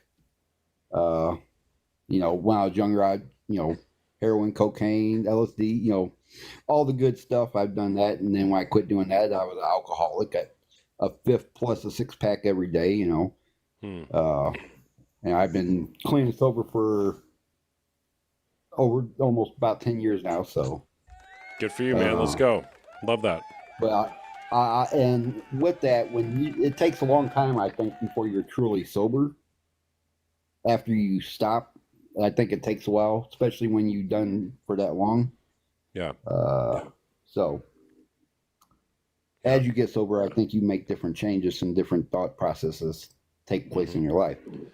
Well, for sure, man. But Your brain can heal and go, start firing on all cylinders again. It's awesome, man. But I still never considered the porn thing cheating, though. I will say that view hadn't really changed. But I do think it's addictive, and I do think it can dull senses, just like drugs and alcoholism. Yeah. You said you follow God. What's your faith orientation? Christian. Christian. All right. I grew up in a Catholic household, but yeah. Well, I'm not asking anybody to believe what I believe, but a wise man once said, Matthew 5:27 and 28, that a man who even looks at a woman with lustful intent has committed adultery with her in his heart. So the invitation there is to strive to not lust after other people in a relationship. Oh, I agree 100% that with it saying. I have no delusions to that. I got it. I'm just reiterating that scripture for you. Yeah. Oh no, I understand. But I've said that more for anybody else out there too, as well. Yeah. For sure. I had no delusion to that. Yeah. And, I will say, since I have stopped, there is a little bit of a clarity in it. Mm-hmm. Without. Yeah. Like I said, I would compare it to some of the drugs and alcohol. You do think about, all right, when are you gonna get that next little fix? Yeah. So. Well, I've worked with a lot of men, and a lot of the people who I've studied, you work with a lot of men, way more than I have. And one thing that I hear, this particularly from Doug Weiss, who talks a lot about this, he says, and I think there's a lot of research that backs this, but porn or sex addiction is among the hardest ones to beat. By the time guys get to me, they've already beat drugs, alcohol, cigarettes, but porn is like the hardest one to kick, or unwanted sexual desire is the hardest one to kick.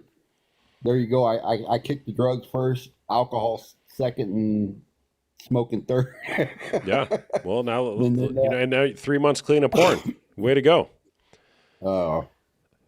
I will say, I think it's changed. I'm 46, so when I started looking at it, around 10, you got a hold of a magazine, here and there, and it was hard to get your hands on it.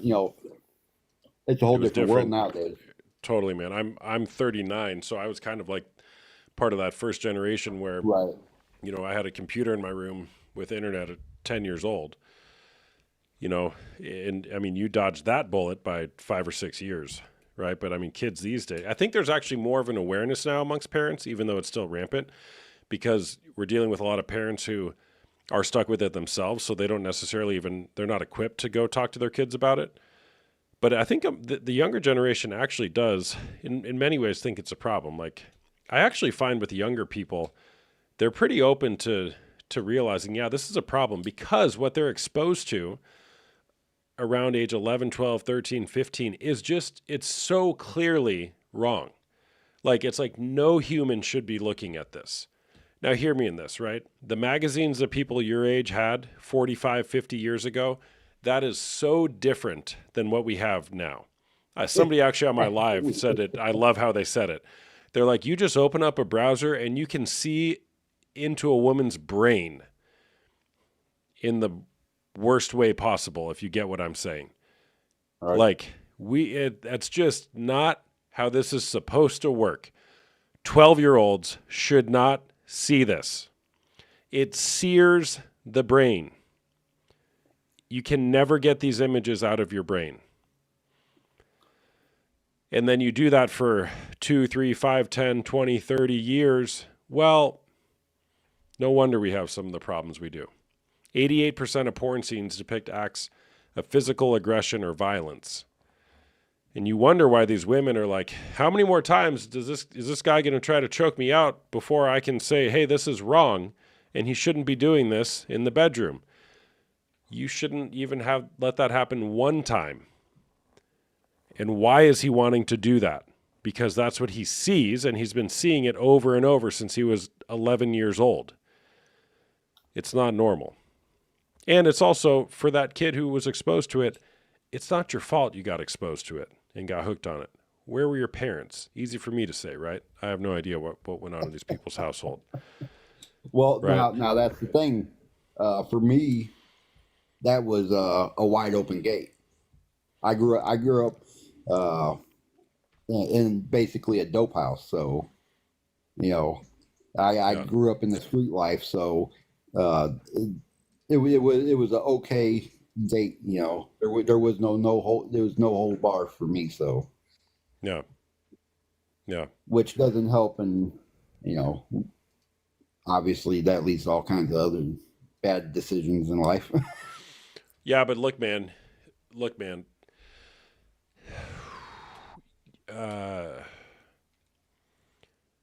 You did the best you could with what you had, right? I won't judge you for that. It's like the teachers you had. You had, part of your strategy was you had to be a product of the system that you were in, and here you are. You're 46 years old. Look at how far you've come. Look at what you've cleaned up in your life. You got kids and grandkids. Like, way to go, man. Well, yeah, and that's my testimony is my kids didn't grow up the way I did.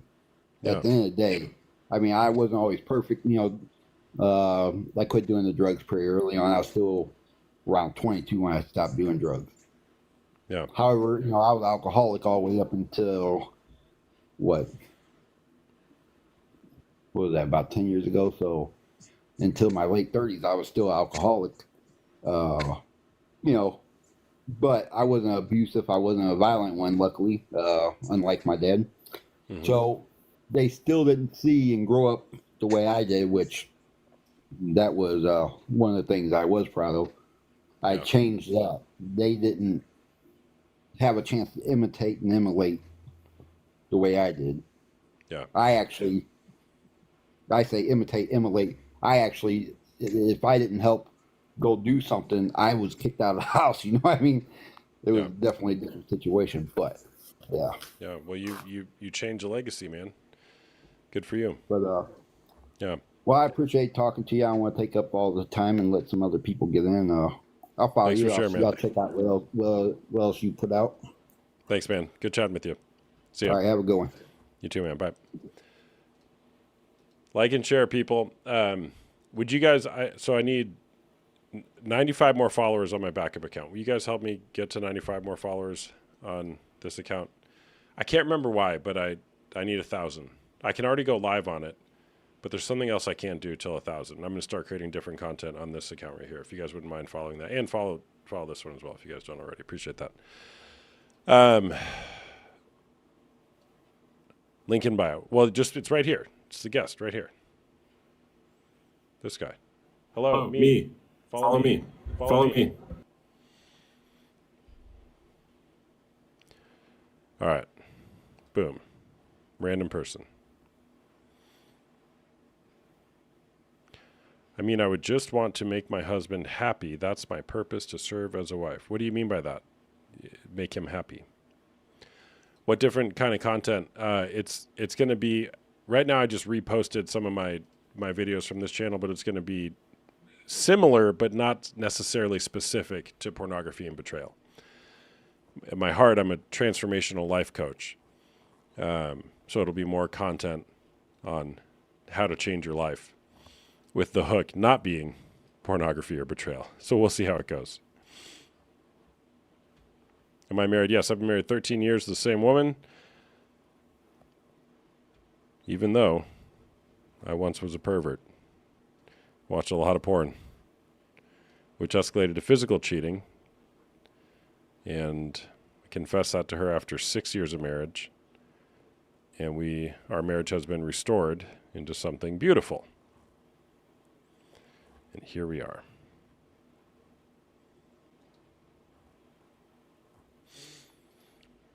By the way, I'm a coach. I do one-on-one coaching as well as group coaching. If you want to schedule a call with me, go to the link in my bio. Be happy to chat, whether you're a man dealing with unwanted sexual behavior or a woman dealing with betrayal trauma. Love to chat. Where are the guests at? Well, that's quite the story. No, it's a work in progress. Sunshine Mike, what's going on, man? Hey, how's it going? I'm doing good, thanks. What's up? Hey, so I personally think that it is definitely cheating. I was in a relationship, and I am a gay man, and I mean, I I personally had my ex husband lay in the bed next to me and watch porn, and like. I know that women can obviously feel like hurt from it because I myself have felt that same hurt. Like it's, I mean, it's just something like insane to go through. Yeah, for sure. Yeah, thanks for sharing that, man. And betrayal is betrayal, whether it's a heterosexual relationship, a non-heterosexual relationship, a friend relationship. Betrayal is betrayal, and it hurts. I language it in the context of husband and wife, just because that's what more commonly people come in here and share that. Are you still with that person? No, we got a divorce. Oh, so you guys were married? Yes. Unfortunately. Yeah. How long were you guys married? About 3 years. Okay. And is that, what was that the largest contributing factor? Or were there other things? I mean, there's always other things going on, but I guess how much do you think that the pornography played into that? That's a good question. So I would say that the pornography had probably the biggest contributing factor, but I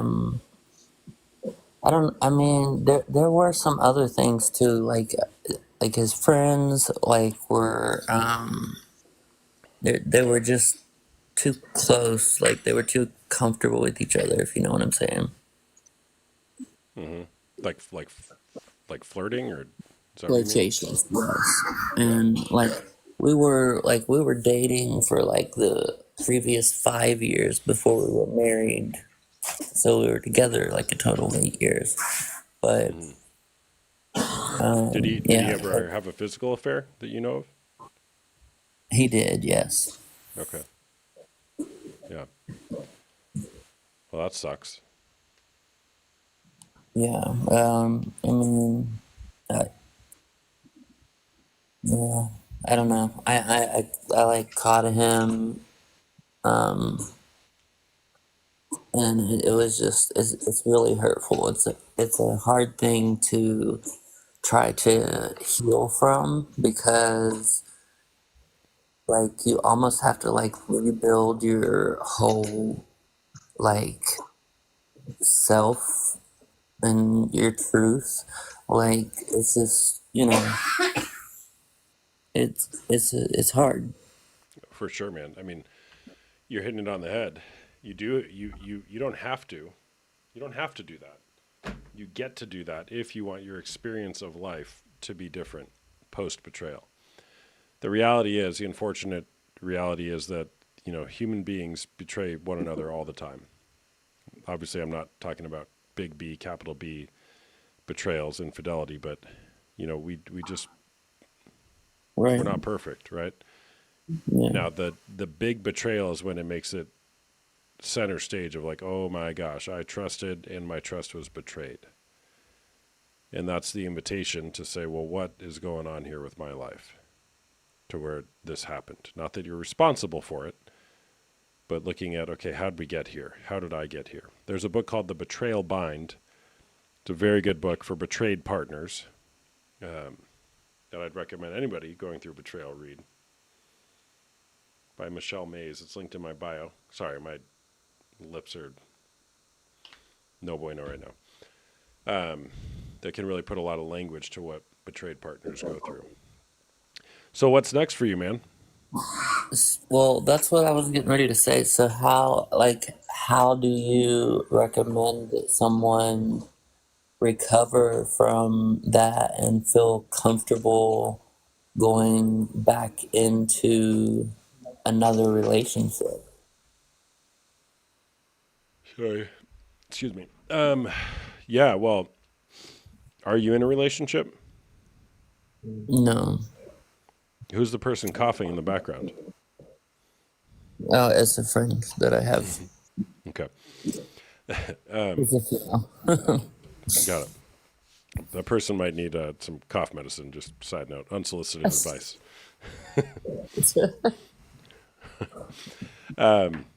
Yeah, so what do you do? All right, well, you got to look at your relationship with trust. There's 3 types of trust: simple trust, blind trust, and mature trust. Simple trust is the trust of a child, an infant, a baby. That's not available to us as we get older. Simple trust is I have literally my life depends on trusting you. A baby has no choice but to trust that somebody will come and take care of them, feed them, change them, keep them clean. So simple trust is not available to us as we get older. Blind trust is the trust that most of us operate in most of the time, which is the trust that says other people are always going to do what's best for me. Blind trust. It's like, yeah, I trust you. I trust that when I'm on the road, you're not going to hit me with your car. But that's a known risk of driving, that we can get in car accidents. It's the trust that I'm in a relationship and my partner will never betray me.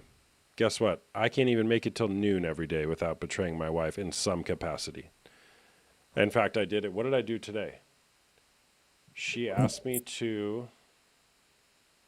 What did she ask me to do? My wife asked me to do something like, what was it? Like take the trash out or something. It wasn't that, but something like that. And I said, yes, I'll take the trash out before I go to bed. And I didn't, right? I betrayed her trust, right? Now that's a small example, obviously. But the reality is that the point is that we betray each other's trust. Authentic or mature trust is the trust that says, I know you're going to betray me and I'm still going to choose to love you. Right? And now, obviously, the big B betrayals, the capital B betrayals, those need to go away, right, for there to be a foundation of a relationship.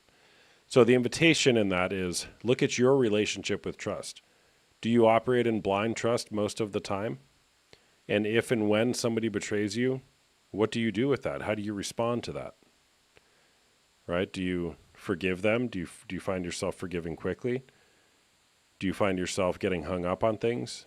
Do you find yourself just getting angry and maybe isolating or wanting to get back at the person? So looking at your relationship with trust, and again, I'm never excusing somebody who's committed a betrayal, but just self-reflect on that, right?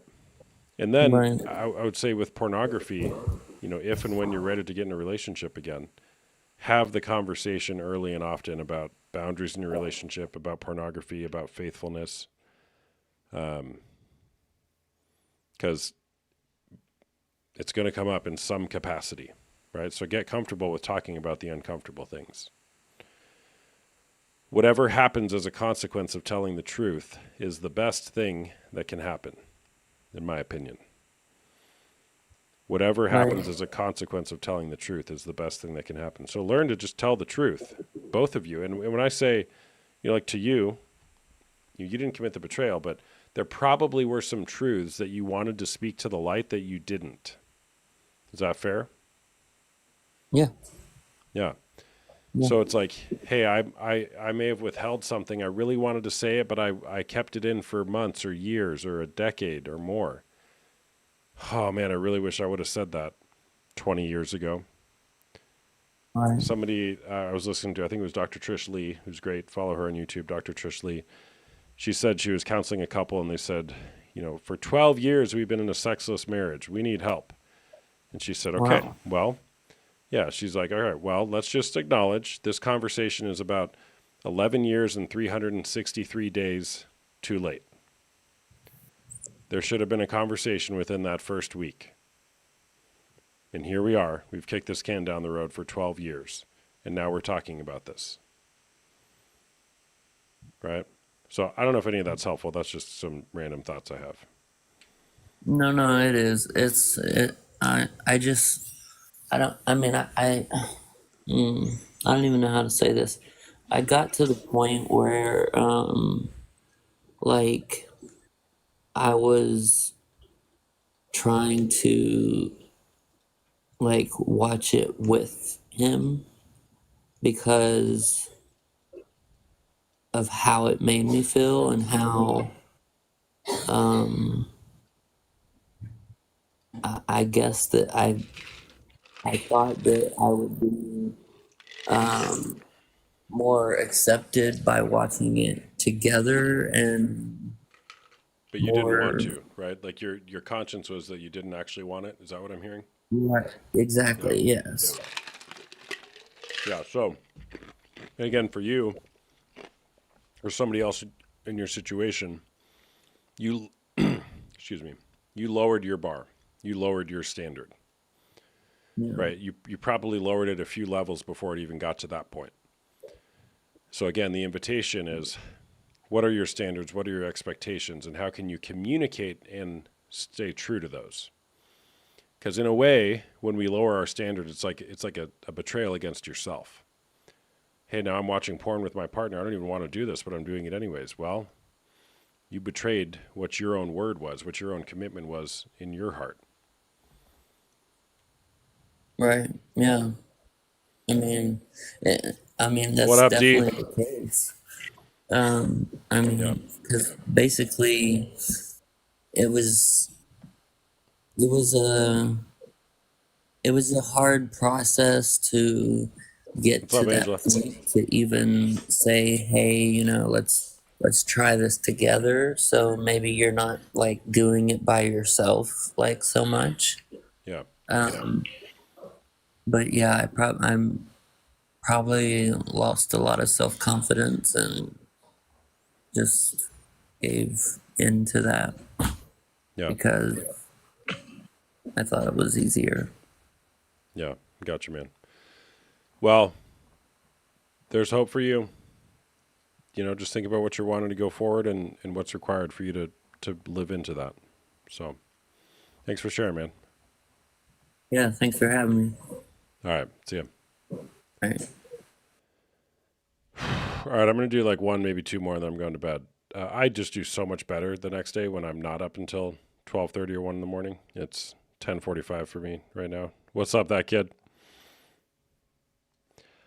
By the way, give me a follow. Whatever. Give me a follow if you guys like my content. And also, would you please follow my backup account? This one right here, Austin Hamilton. This guy. Hello. That guy. Him. We follow him.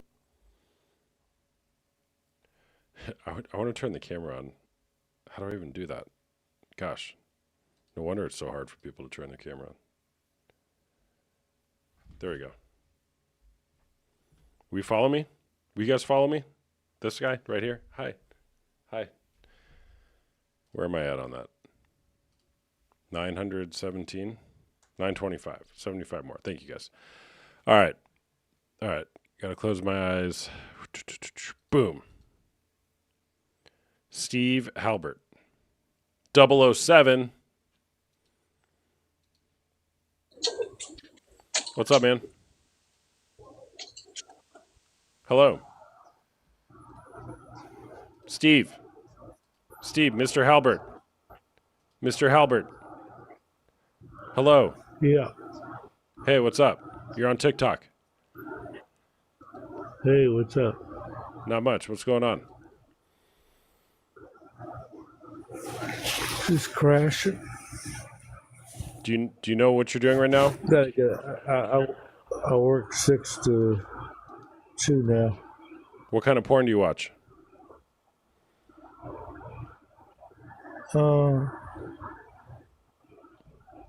Straight. Okay. What else? That's it. Okay. Any of that weird stuff too? No, not really. Okay. All right. Well, thanks for sharing. Okay.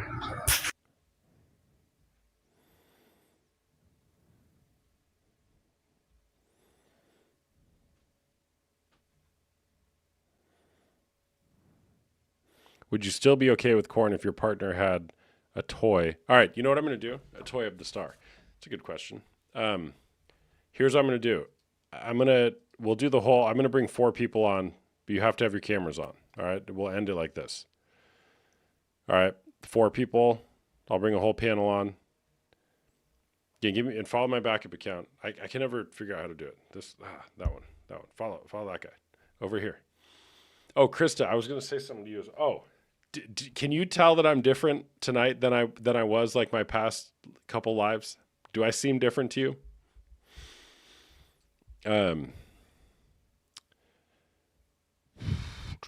So if you're not willing to turn your camera on and be on a panel, withdraw your guest request, okay? And if you're like, oh, I didn't get to talk to me, I've been waiting so long. Sorry, there's 40 people waiting. If you want to do a private one-on-one call, go to link in my bio. For $1, we'll do a 30-minute call, talk about your situation. Links in my bio. I was just tired. I think I was tired, and I've been taking a medication that I think affects my mood. So I've been trying to navigate that.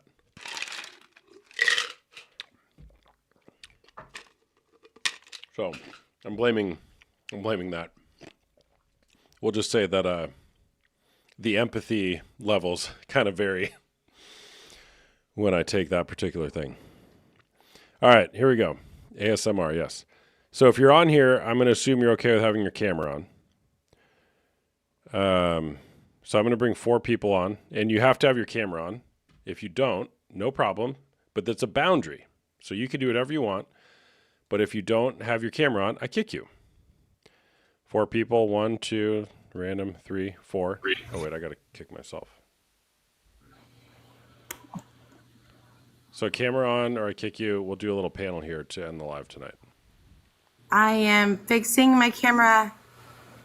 Well, you better do it fast. Fast. I'm new to TikTok. I'm learning. Oh. You might not be able to turn it on because you don't have 100 followers. No, I'm new. Hold on. Jade Am I going to get needs, kicked? She only needs 16 followers. If you can get 16 followers, Jade, in the next 10 seconds, then maybe I'll keep you. That's not going to happen. It's all right. I'll just wait. I'll listen. All right. See you later. All right. CD ski. Cameras on or kick. We'll end it with a panel. Trying to figure out how to do it. Okay, CD ski's getting kicked. Hello? Who's got a radio on? Man? What's up? Oh, what is this again? This is TikTok. Hi, how you doing? I'm Austin. What's up, Austin? What's up? Yeah. Can you give me some followers? No, I'm not going to get you some followers. Okay, yeah, I didn't know you needed 100 followers to turn the camera on, and I do not know how to leave. All right, I'll kick you off. No problem. All right, you guys are all gone. All right, let me be more clear. If you don't know that you can go turn your camera on, then just get out of the request box. Okay, I think, I'm not sure, but I think you have to have 100 followers in order to turn your camera on as a guest. And if this takes more than like 3 minutes for me to get a panel here of people with their cameras on, I'm just going to go to bed. I don't think you need 500. It's 500 to go live on your own account, but to turn your camera on as a guest, I believe is only 100. Yo, Jakey Wakey has 100 followers. Can you turn your camera on? Yes, I should be able to. I don't know that you can. I can't turn mine on. Access needed to go live on a video. All right, then you guys are out. You definitely don't need 1,000. Because it's more fun. Or I shouldn't say it's more fun, it's different. It's a different experience when you can see people's faces.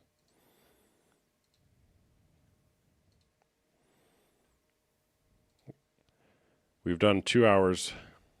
Yeah, I've let people talk without camera for the last 2 hours, and now we're changing it up. If you're not here for that, then leave. All right. Use it instead of being with you. What? And that's what she said too. And they said that's absolutely wrong. It creates cameras on. Okay. Why is this so hard? Why is this so hard? He's like, why is it so hard to turn? Why is this so hard, people? Oh my gosh. Let me come on. Great. I'll for sure bring you on. Just turn your camera on. What is camera perms? How do I do that? I can make it so they have to have their camera?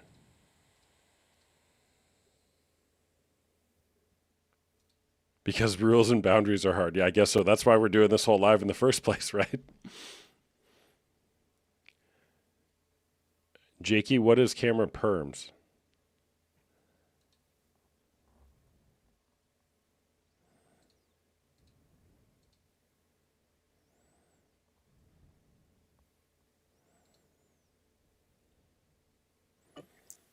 Hold on. Holding.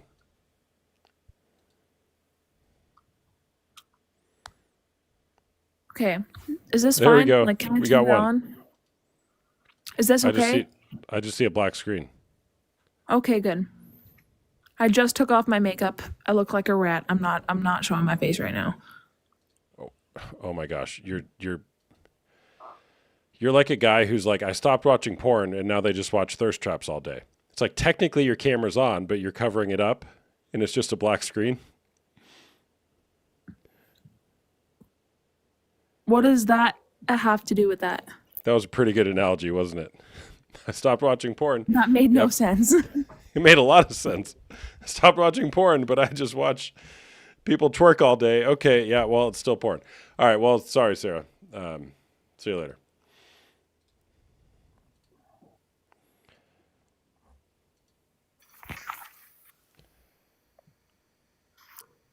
Nigga. Oh my gosh, really? Hold on, I gotta ban him. Nigga. Wait, how did I block him and he's still here? Oh. Hateful ideology. There you go. You've been reported. Jeez. Oh my gosh. Some people. I bet that guy watches porn. All right, I'm about to give up. This is, Trina, this is going so well. Oh my gosh.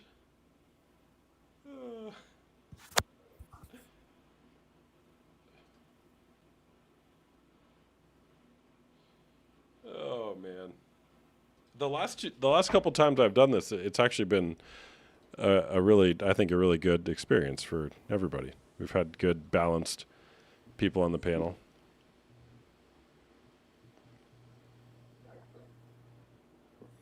Camera thing is not a good idea. It's a great idea, Jay.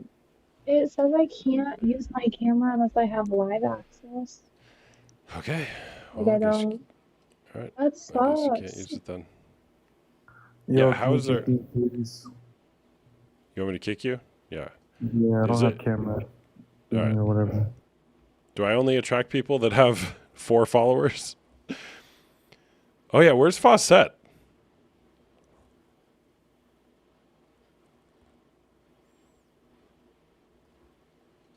Yeah, if you know that you can turn your camera on and you're requesting and you want to get on here, just put it in the chat.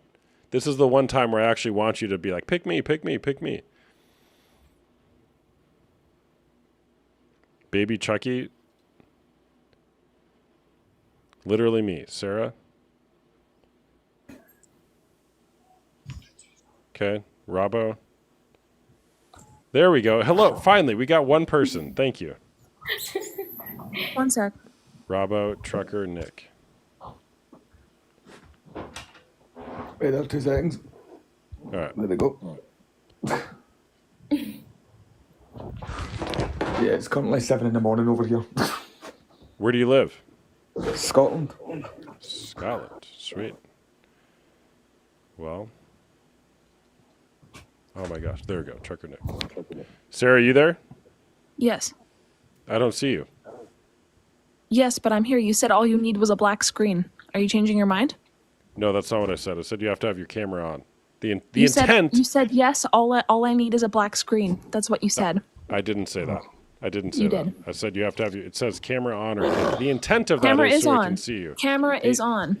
Oh my gosh, you're just like these guys who are like, all I do is watch Dude, thirst traps that's and girls literally twerk all what day. you said. You said all I need is a black screen. I didn't say that. First of all, I definitely didn't say all you need is a black screen. I did not say that. Chat, did I say that? I said you need to have your camera on. What do you think the intent of my request was, Sarah? Jesus fucking Christ, you're dense, dude. You want to have a debate, but you won't let people come up unless they show their face. Like, what Sarah, is the point? for 2 hours, I've been having conversations, very polite and respectful conversations with people without their camera on. Now we're at the part of the live where I request if you want to be on here, you have your camera on. That's it. Do you want to honor that request or not? I don't even want to fucking talk to you. Do you want to honor the request or not? Yes or no? Okay. She doesn't want to. No problem. I don't care. Go somewhere else. For 10 minutes, I've been saying this and trying to get people on. Oh, man. All right. Well, hi, guys. How you doing? Not bad, mate. Yourself? I'm doing good, thanks. So what do you guys think? Is porn cheating? He accepted my request. Yeah. You got to turn your camera on. I'm kicking you. TSB Dark. All right. Oh, shit. Robbo, is porn cheating? No. No. All right. Tell me more. Man. I just obviously like you're watching something. It's like watching telly. Like watching what? That's what it's like watching TV. Oh, it's like watching TV. Yeah, you're not cheating. Like okay. You're not sticking your dick in that woman.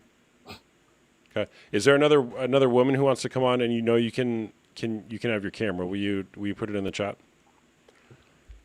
So are you in a relationship, Robbo? I'm just out of marriage. You're married? I was married, yeah. Oh, you're not married anymore? No. Okay. I was married, yeah.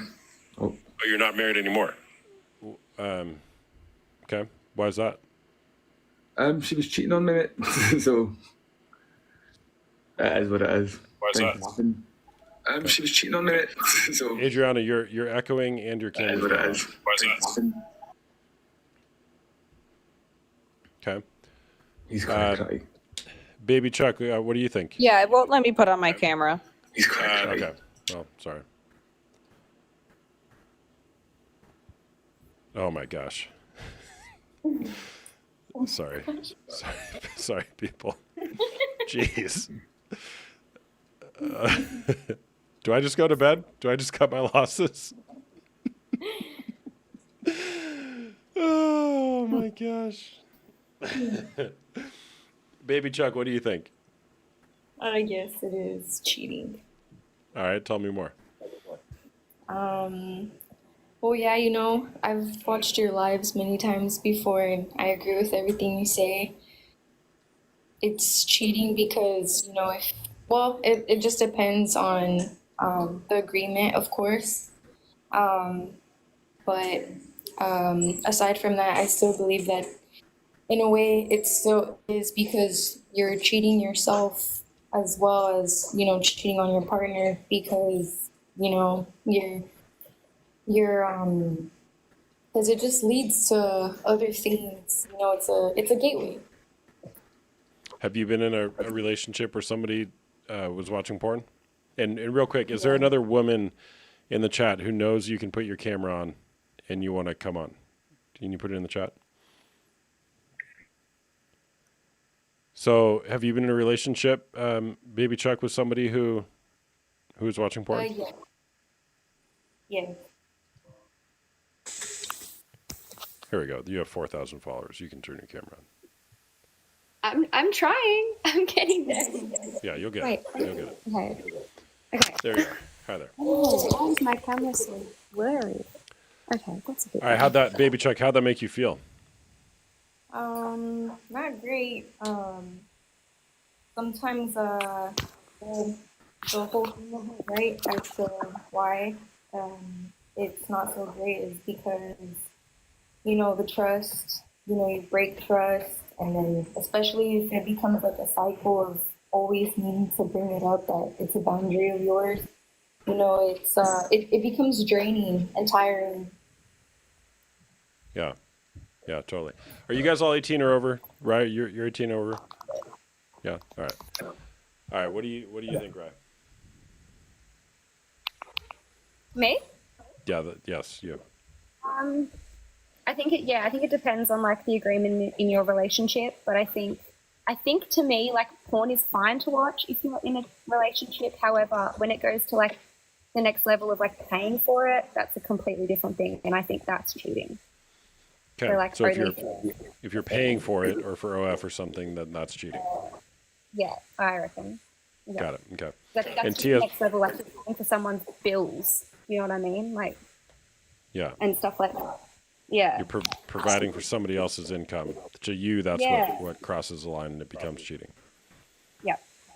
Okay. Definitely. All right. TSB Dark, your connection seems like it's really spotty, man. So we might have to spend the next 45 minutes trying to get another guest on here if it doesn't work. What do you think, man? Okay. So I think it is cheating for sure. It might, you know, some relationships might define it differently. But I think even if you don't define it as cheating, I think it's still not honoring the relationship that you have with the other person, right? So, yeah. All right, great. So Baby Chuck says it's cheating. Rye says it depends, but particularly it's when money's involved.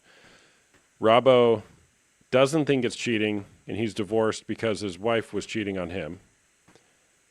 And then TSB Dark says it's cheating. Great. Now figure it out, guys. Figure it out. Talk amongst yourselves. No, Like I'm if very it's- different of you. I just Like don't if- believe it's cheating. Like, 27 years of age, I've never once had a girl say, oh, because you're watching porn, it's cheating. Like, I don't know if it's just different over here in the UK, but I've never had anyone, like, leave me for watching porn. Wait, what? This is going so well. I couldn't hear. Robbo, what'd you say? Could you say it again? I just don't believe it's cheating. I don't know if it's obviously different here in the UK, but I've never had a girl ever go to me, I'm leaving you because you're watching porn. Like, it's never been a thing. Okay. What did your ex-wife do? What did your ex-wife do? She left me for another. She was sleeping with a co-worker behind my back. I'd found out, and yeah, so it was nothing like porn related. It was nothing like sexual online. It was more sleeping with another man. Okay. So is the fact that she was screwing around with another man behind your back? Yeah. All right. Just for argument's sake, if a woman discovers that a man is masturbating while watching another woman have sex on the screen, isn't that pretty similar? No, not really, mate. Because the difference is, it's like you're only masturbating. You're not. I'm not sticking inside someone and doing it behind their back. All right. So it's the moment of insertion. Is that when it becomes cheating? No, I'd say it's more just the moment of loyalty. Like porn, it's just a thing online. It's always been there. I'm 27, and I've always known to be able to access porn since I was at least 7 or 8 year old. But I've never had any female that I've been with since I've started dating when I was 14, and I've never had a female say, "Listen, you don't watch porn." So do you think that your ex-wife? Do you think that one day she was just at work, and she was like, she just looked over at that coworker and was like, "I want to have sex with that guy," and then they just went and had sex? Do you think that's how it happened, or do you think that it started long before that, when her heart turned away from you, and then a relationship was kindled there? Oh no, I've spoken to her about it. This is why we were no longer together. She admitted that she started working with this person. She started getting attractions to him, and then that was kind of how it went. They were on a works night out one night, and it happened. Okay, so it didn't just sporadically happen. It happened long before. Yeah. So then again, the question is, when does cheating become cheating? Was it when she began turning her heart towards that other guy, or was it at the moment of insertion? I think obviously, so I work quite a lot away as well. So I think maybe just her getting the attention. That's where it kind of. So do you think started. Do you think it's a problem for another woman to go seek attention, physically or otherwise, from another man? Listen, not at all. If your heart's not in it, your heart's not in it anymore. That's how I see it. If you're not happy, then go. Yeah. All right. Well, in her case, unfortunately, it did escalate into an affair. Yeah, but porn, no, not at all.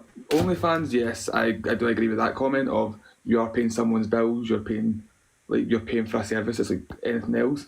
But watching porn is free. It's there. It's like television. It's like Netflix. Well, it's not free.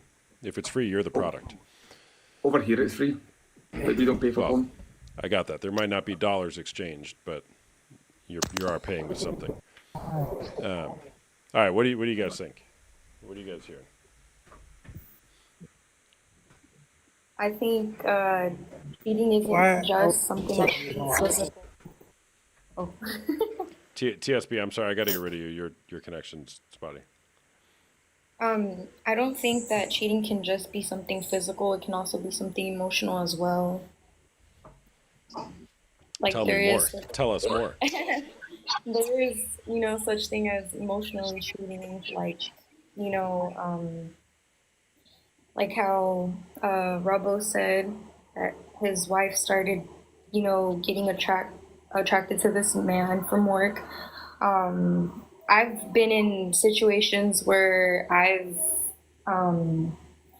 been in a relationship before, and you couldn't set boundaries for yourself, and you're not seeking, but you're allowing certain things to go on between other people around you. It can escalate to emotionally cheating, and to even more than that. Robbo, would you say that your ex-wife had an emotional affair before she had a physical affair? Oh, definitely. Like, again, she was getting attached to this man who, again, they hadn't slept with before. They were spending a lot of time outside, but they were, to me, only friends at the time. They were going for coffee after work. And it obviously started from emotions. So do you think that was cheating when she was going to coffee after work? No, because again, I didn't see anything in it. They were only going for coffee. She went for coffee with friends. That's how I seen it. Yeah, but then one day she tripped and fell, and they were having sex. Well, the worst night out, but yeah. Yeah. It is. Right. Listen, I can laugh about it. It's been a year now, so. Yeah. All right, Oilfield Life. What's up, man? What do you think? I agree. It is cheating. Okay. Yeah.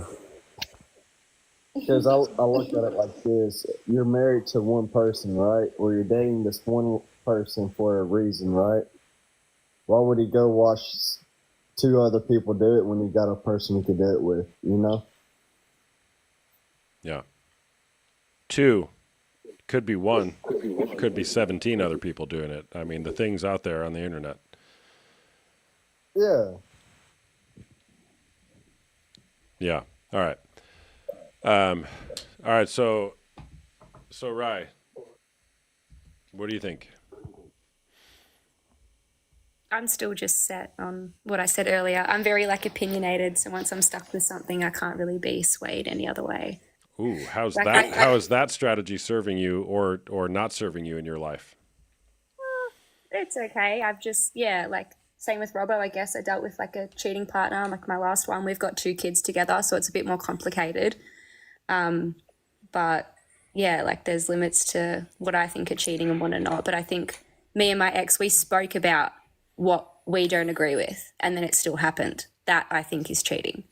Yeah. That's all right. If we've already spoken about it and said it goes against your morals, and then you go and do it anyway.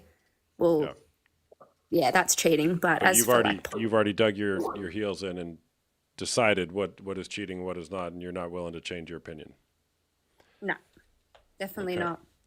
Yeah. All right. No. Why is that? What if you were presented with new information that's very compelling? Whatever the topic is, if you had new evidence, would you consider changing your opinion on something? Probably.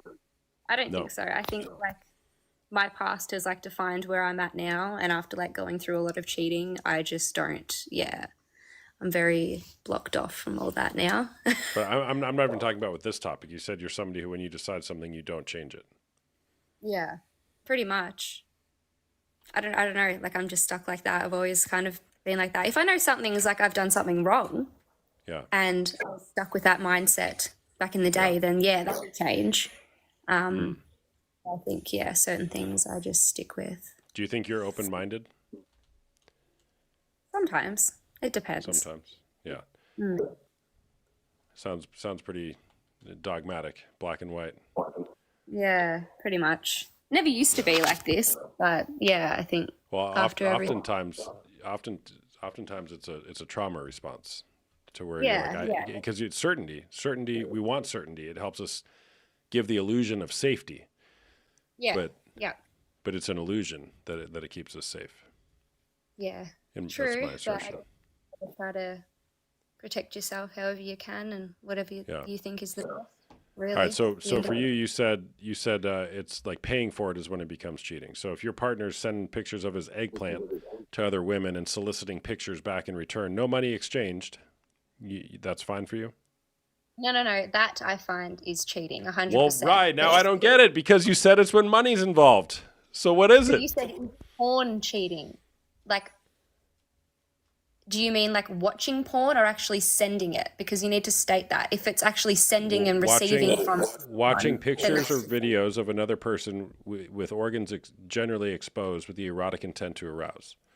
Yes, but are they online? Like, are they people that you'll never see again? Like they're mattress actors? You know what I mean? Or are they people? If you're, let me just remove the partner sending pictures of their other eggplant.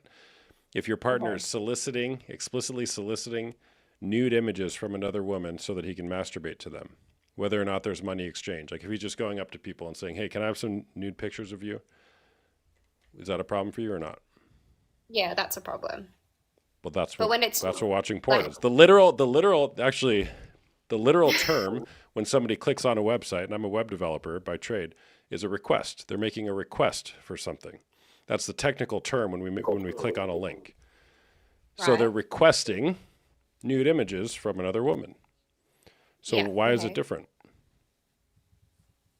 But because like that's more intimate, like that's actually someone you might know or something like that is what I more mean. Whereas if you go on Pornhub or something, you're not going to be having a chat with them the next day. Like really.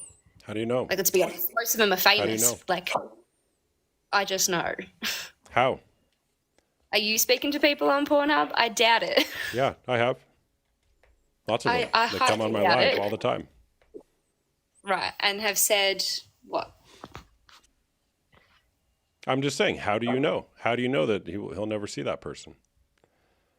I mean, you don't. But when it gets to that point, if they were to, that's cheating, is what I'm saying. But if I was just to go on Pornhub right now, like me, myself, I wouldn't say that. Let me ask you the question again. If your partner is requesting from a woman or man, we'll just say from a woman, nude pictures from them. Yes, that is cheating. Okay. Yes. Okay. Yeah. Okay. So help me make it make sense, because when you're going on a website, you're requesting for images of another person. Well, you're not. Like, you're just looking up like stuff. Like, do you know what I mean? You're not actually. I mean, it's just like Robo. What do you trip and fall, and all of a sudden you're on Pornhub looking at naked people? It's like I didn't ask for this.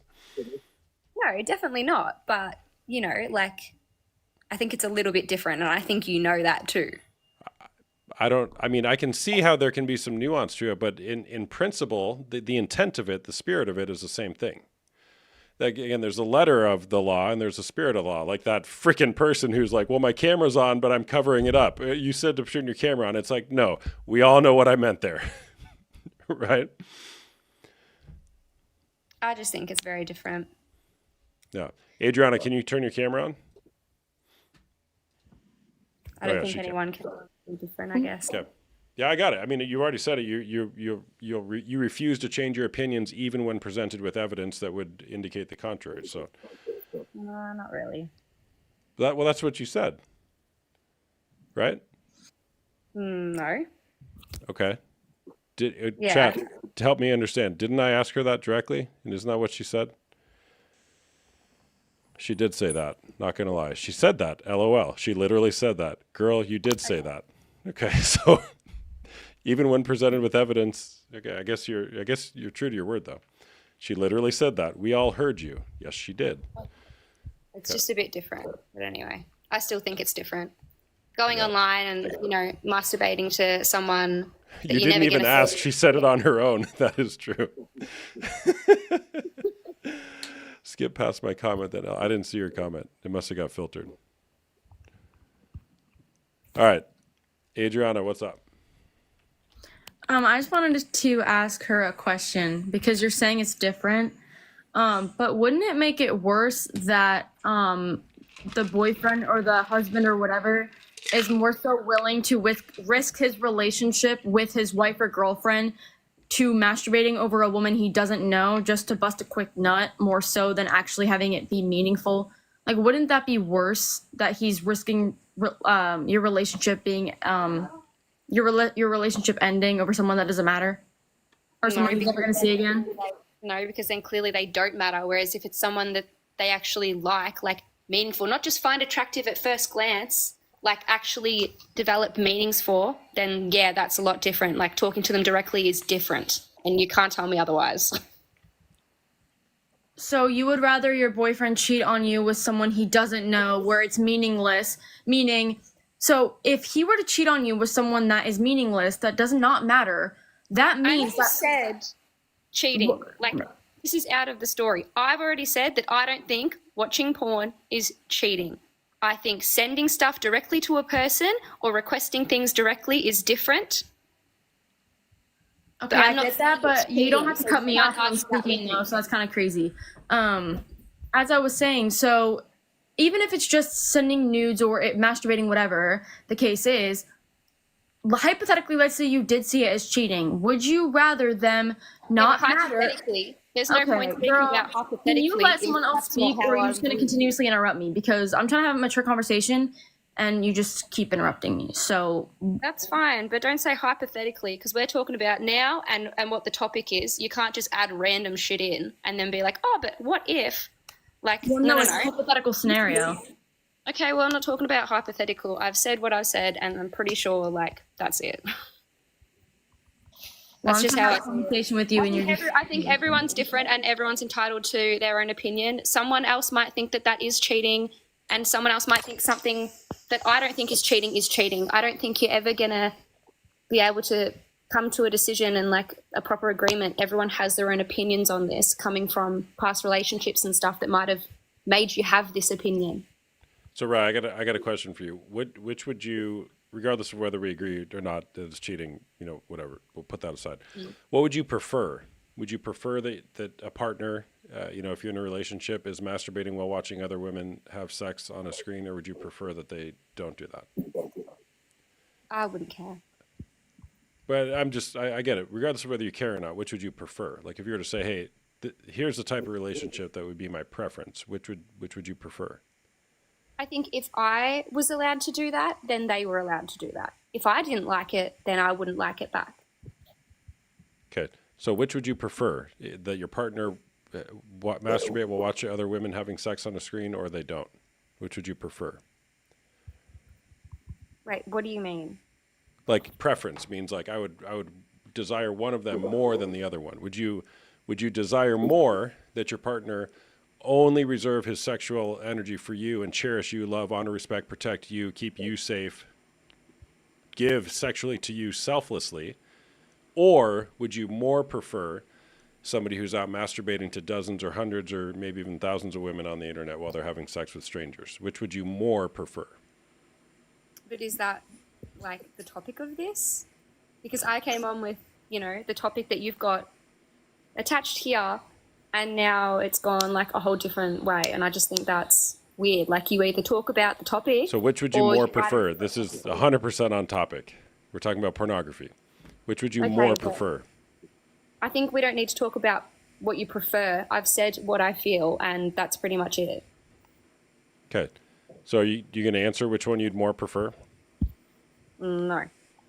Okay. Do you have a preference that you're just not willing to share here?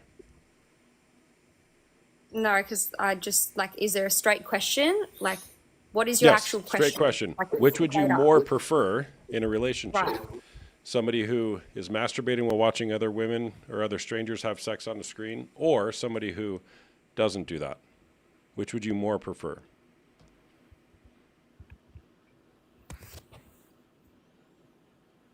She's not in the app. I don't think she can hear you. I know.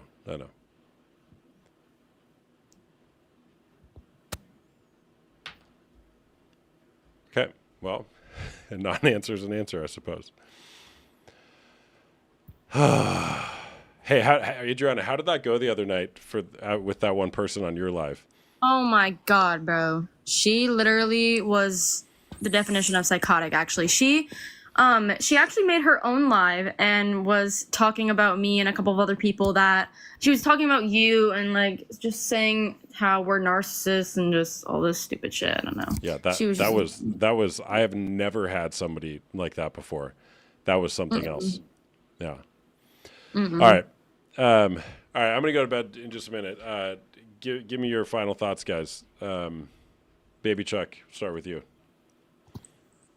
Final thoughts. Hold on. Z17 Seattle. Would you more prefer your partner to make 150 grand or 160 grand? Dumb question.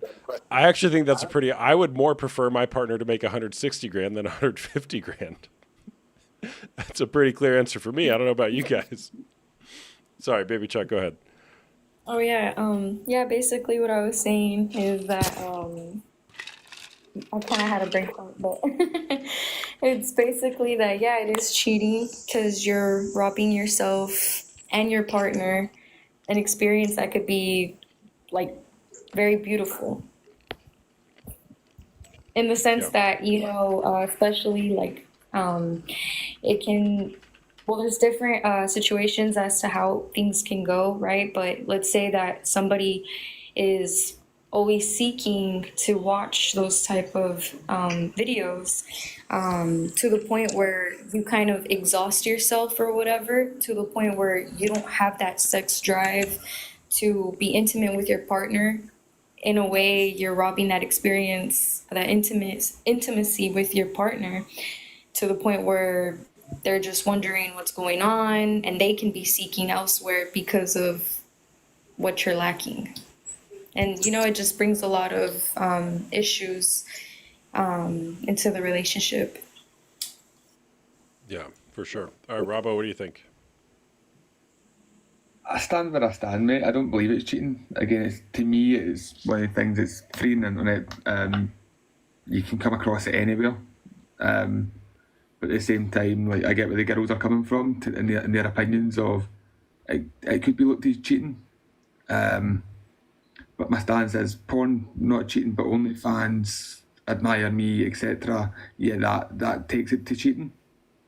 But I don't believe if you're having, like, say your partner's out, say she'll be on holiday for a week, you're not going to sit there and not one out. And no, I'm not into that. I'm in my bedroom. But I don't believe it's cheating, mate. All right. Thanks for sharing. Adriana, what about you? Well, the first thing I want to say, you already know my stance. Well, for me personally, I think porn is cheating, but like I feel like if someone else wants to do it in their relationship, that's their problem and like whatever their boundaries. But I wanted to say something about Ree. I think girls like she literally said. Well, hold on. We'll just leave it there. Okay. I don't like talking Well, about it people also had to when do with how they're I gone. felt. It wasn't even just about her. It was just like I feel like a lot of girls in general, like accept that in their relationship because of either A, past relationships, or B, because they think that their boyfriend is going to end up doing worse. Because they don't see it as cheating, so they would rather their boyfriend watch porn, whatever, rather than actually going out and physically cheating. But watching porn can like lead to you actually physically cheating because it never just stops at watching porn, in my personal opinion. Yeah, porn use always escalates. That's more than an opinion. That's how it goes. I'll assert that as fact. Porn use always escalates into something else. It may not escalate into physical cheating. It did for me. It doesn't always escalate into physical cheating, but it always escalates. What, might you ask? Well, it can escalate the frequency in which you're using it, where you're using it, with whom you're doing it with, the type of content you're watching can escalate into physical cheating as well. But porn use always escalates. It has to. Based on how the brain works, it has to. It must escalate to keep the dopamine rush going. The science supports it. So, anyways, thanks for sharing, y'all. Thanks for being here. We'll see you guys. Most eight thing, yeah, we ain't talking about no one not here. We can bring them in. But not, yeah, totally. I am pretty firm on that line. Like when a guest is gone, we don't talk about them. So, all right. Well, everybody, what a night this was. Okay. All right. So, again, my name is Austin Hamilton, also known as Porn Coach. Drop the follow. Does that mean you did follow me or you unfollowed me, Robbo?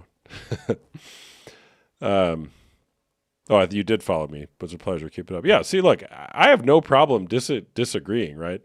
Like with you, Robbo. Yeah, I got no issue with that, right? But you got to have intellectual honesty and logical consistency, or else we can't have a conversation, right? So, that's when I just love. Okay, well, you want to have a talk here? Let's have a talk. Let's be honest here. So I appreciate the chat, Robbo. And honestly, man, I'm sorry that you went through a betrayal yourself, and you guys got divorced. So my heart goes out to you, man. All right, guys. I'm a coach. I do one-on-one coaching as well as group coaching, both for men dealing with unwanted sexual behavior or betrayal trauma for women. I have groups you meet on either Tuesday nights or Wednesday afternoons, depending on the group and what time zone you're in.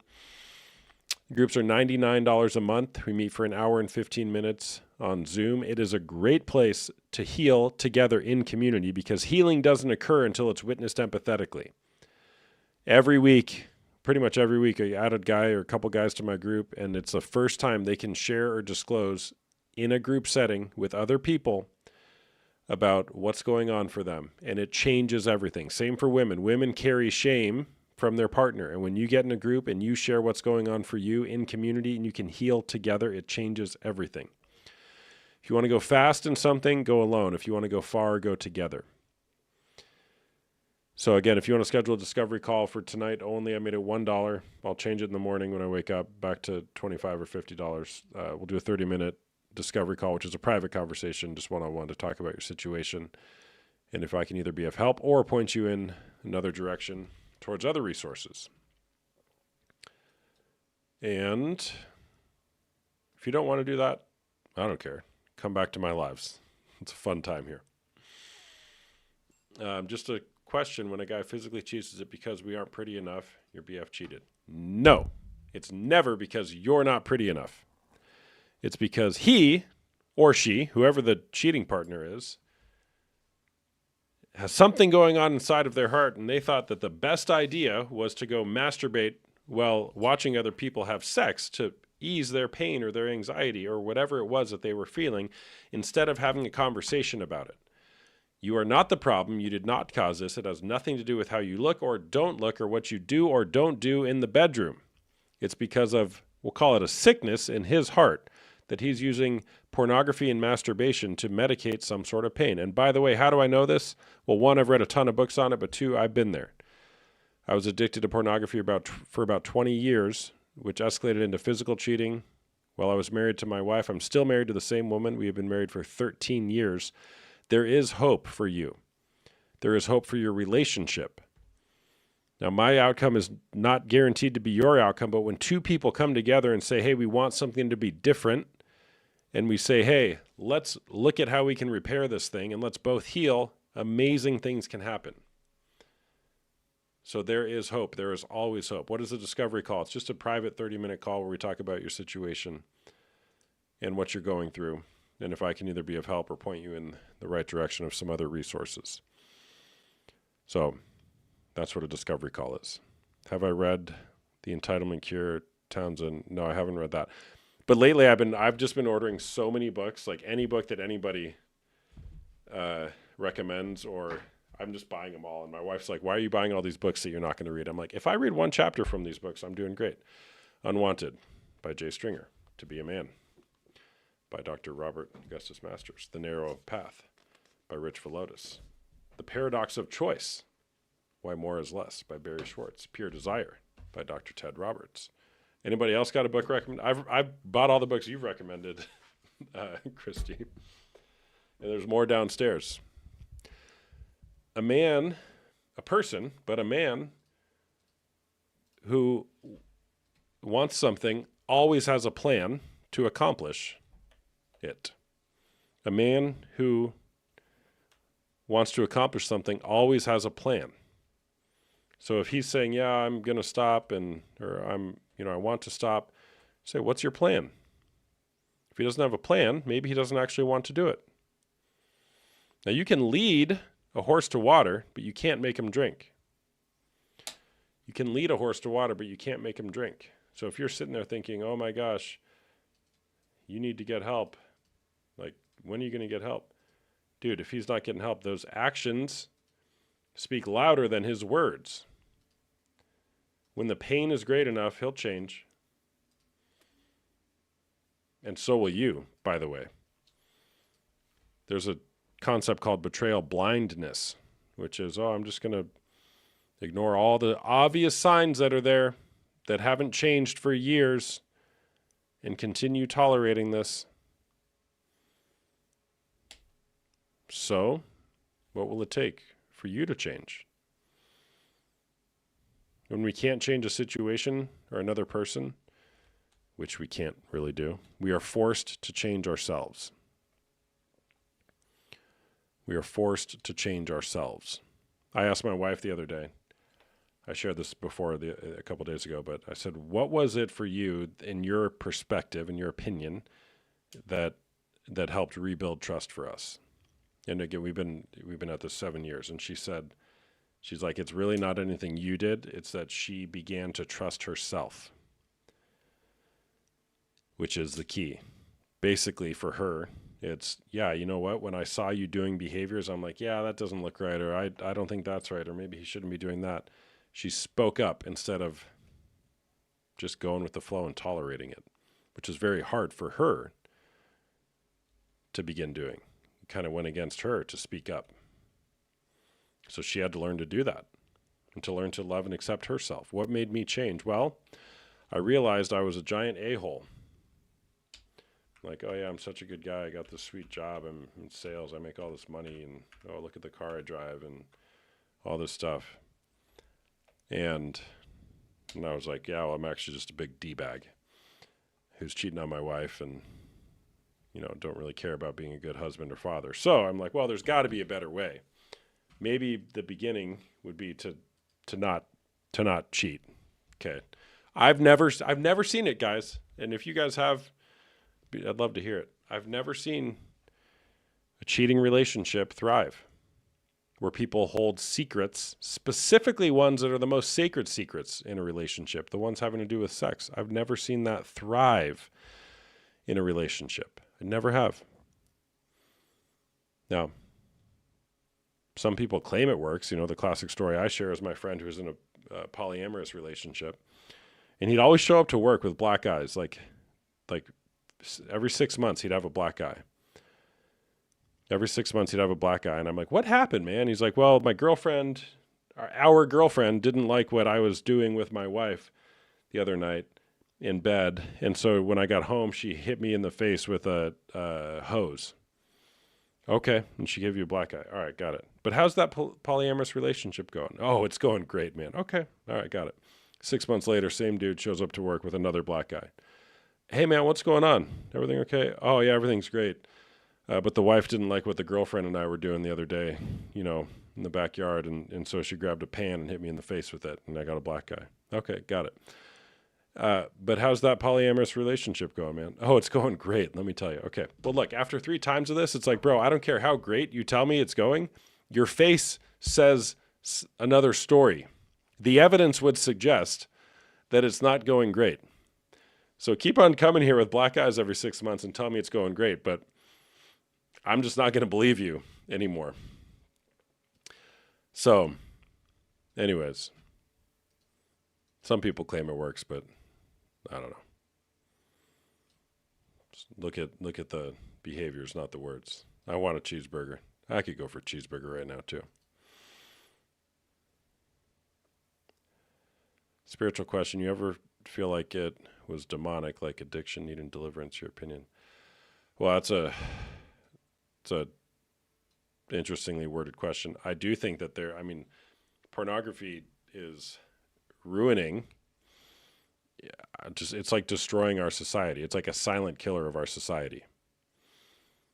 People are getting married later. People are having less kids. It's like there's no good outcomes that come from people at such young ages. Particularly, we're now seeing the effects of this with kids who, like the iPad generation, they're now 25, 30 years old. And they don't know how to have intimate romantic relationships. They don't know how to take care of one another because what they've seen is how to basically objectify one another. How to either objectify or be an object. People either have a price or they have dignity. Great philosopher Immanuel Kant. People either have a price or dignity. If you can buy something, if you can pay a price for it, it doesn't inherently have intrinsic value or dignity. If something has dignity or intrinsic value, it doesn't have a price. It's priceless. I would assert that you're priceless. I am priceless. There is no price. My parents, oh, God dang it. Been on for 3 hours, and today's the 5th year anniversary of when my dad died. Rest in peace. My parents would not have sold me no matter what the offer was because I have intrinsic value. I would not sell any of my children for any price. I don't care what it is.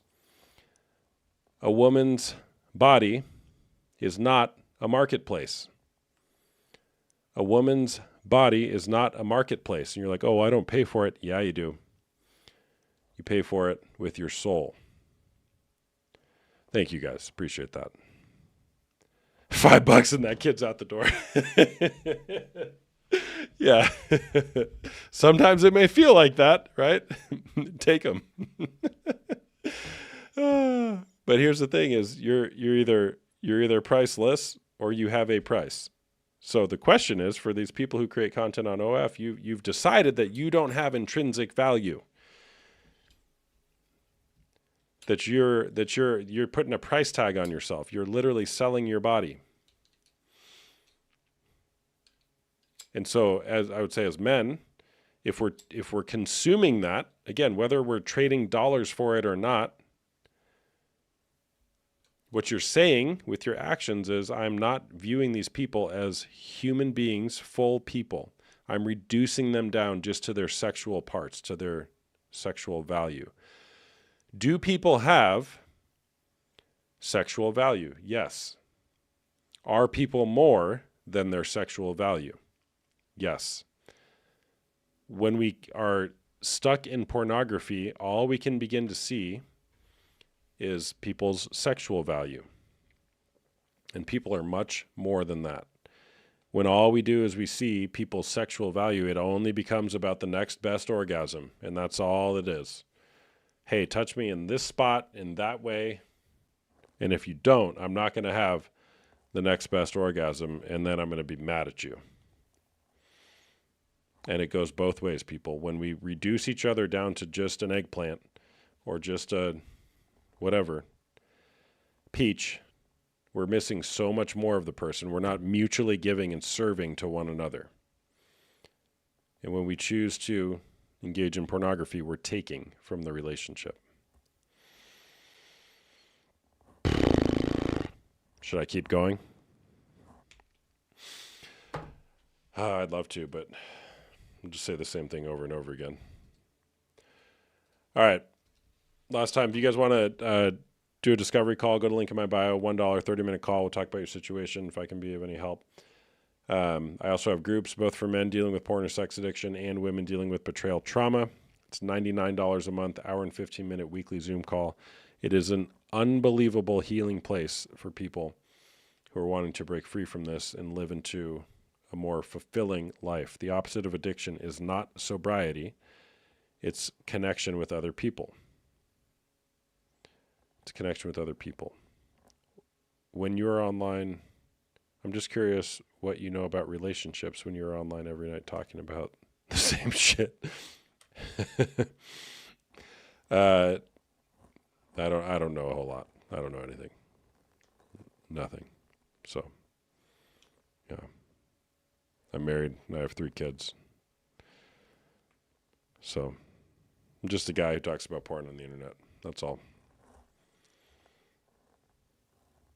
I'm glad to hear that you not only healed yourself, but are helping others as well.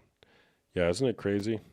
Isn't it crazy? If you would have told me 7 years ago that I would be leading groups of men and women, helping them restore their relationships and improve their lives, I'd be like, you're freaking crazy. But here we are. Our strongholds can become our greatest gifts to the world. Strategies become strongholds, which then can become strengths when we learn how to use our gifts in a good way. Pretty much a therapist. Yep. Not a therapist. I'm a coach. How long did it take you to not be a douchebag? I'm sorry. How long did it take you to not be tempted to watch again? 32 years. No, well, when I confessed to my wife, she never knew anything. I never got caught. She never knew I looked at porn. She never knew I had an affair. I had a squeaky clean record. But once I decided I'm done with this, the discovery call is confidential. Yeah, for the record, anybody, when I post clips on live of me talking to people, that's only what's publicly here on a TikTok live session. Okay, discovery calls are confidential. I want to make that very clear. What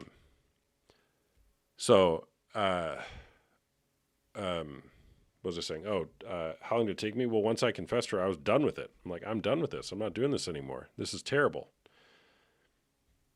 You can't have both. You can't have a secret sex and porn life and a truly intimate, authentic, vulnerable sexual relationship with your partner. You can't have both. You can't be taking on one hand and giving on the other hand and trying to think it's going to work. It doesn't.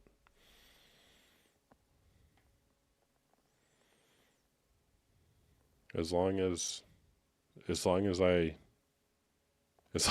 get the D, I'm cool with it. Is that what you're saying? Yeah, see, when it becomes about I just need to have the next best eggplant, I mean, what more in life might there be? So you don't actually let people discuss unless they pay more money than live gifts. Huh? I'm confused. I've been talking here for 2.5 hours to people and also offering a private discovery call if you choose to do that. If not, no problem. Chinese massage is cheating. Well, it depends on what the ending looks like. Is it a happy ending or a ethical ending? Which one?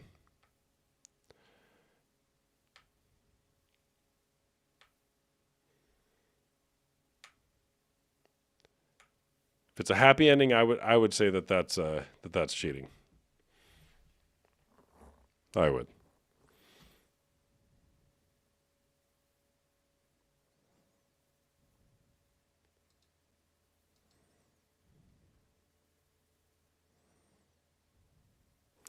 Morgan, if you want to come on a live sometime, you're welcome to. I typically go on for about 2 to 4 hours when I do. You request to join without being private with no acceptance and send a live gift. Okay, well, sorry. There's 23 people waiting right now. There's a line. So if you come on another time, great. If I get to you in the queue, and if you want to just schedule a private call with me, you can do that. Link in my bio. And if not, no problem. I would like to go on the panel, but need more followers. Okay, well, you can come on. I don't always do the whole camera on thing. In fact, I rarely do that. I've only done it 3 times. What's up, Rah? I've only done the whole live camera on panel thing a couple times. Okay, I'm cheating 4 times a month. Okay, how's that working for you? If you have 23 people in the queue, why don't you have... Because I'm going to bed soon. I said that a while ago, that I'm not taking any more guests. I'm going to bed soon. I'm just ranting now. You going to talk about you all night or a real discussion? Well, I've been talking about... I've been answering people's questions for about the last 10 minutes, but for the previous 2.5 hours, I've been talking to other people. So the answer is no, I'm not going to talk about me all night. I generally... It's been a real discussion. Yeah, a lot of haters. I mean, the haters are always here. That's all right. But I found out that Thai massage is nothing close to intimate. It's fake intimacy. Fun fact. Fun fact. All right. Fun fact. How do I say this? I can't say that. I can't say that. Nah, I can't say that either. Thai massage is rough. It hurts. Keep it $1 till tomorrow and I'll book. Got to move some money. Beck, if you're having to move money over for $1, there's so many questions I have for you.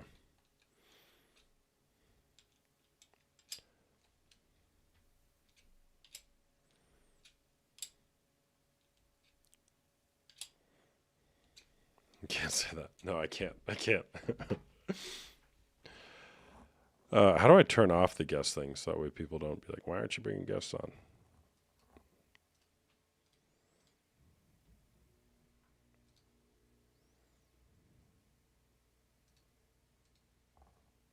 There we go.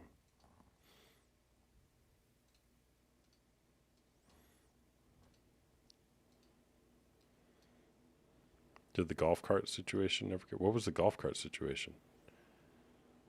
No problem. Screen shows a panel with no one accepted. It's new people. Yeah, I got you, Morgan. Yeah, that's my bad. I can take responsibility. It does give the illusion that I'm going to bring people on there. Oh, the golf cart scam. No, I petitioned it with my... Gosh, thank you for making me feel like an idiot. No, my bank said, sorry, Austin, you're an idiot. You're a loser. And they said, you just donated $500 to some dude in Nigeria. So I was like, okay, well, lesson learned, I suppose. Gosh, why are we bringing this up? My partner controls all the money. That's why I haven't booked a call. They control a lot more than the money, Emily. I'm sorry.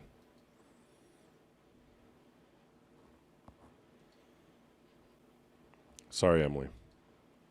Did I ever get the prison records? No. I don't believe that guy, by the way. I don't believe that guy. What is the best website for porn? Disney.com. Yeah, no, I think that guy, the prison guy, I think he's capping.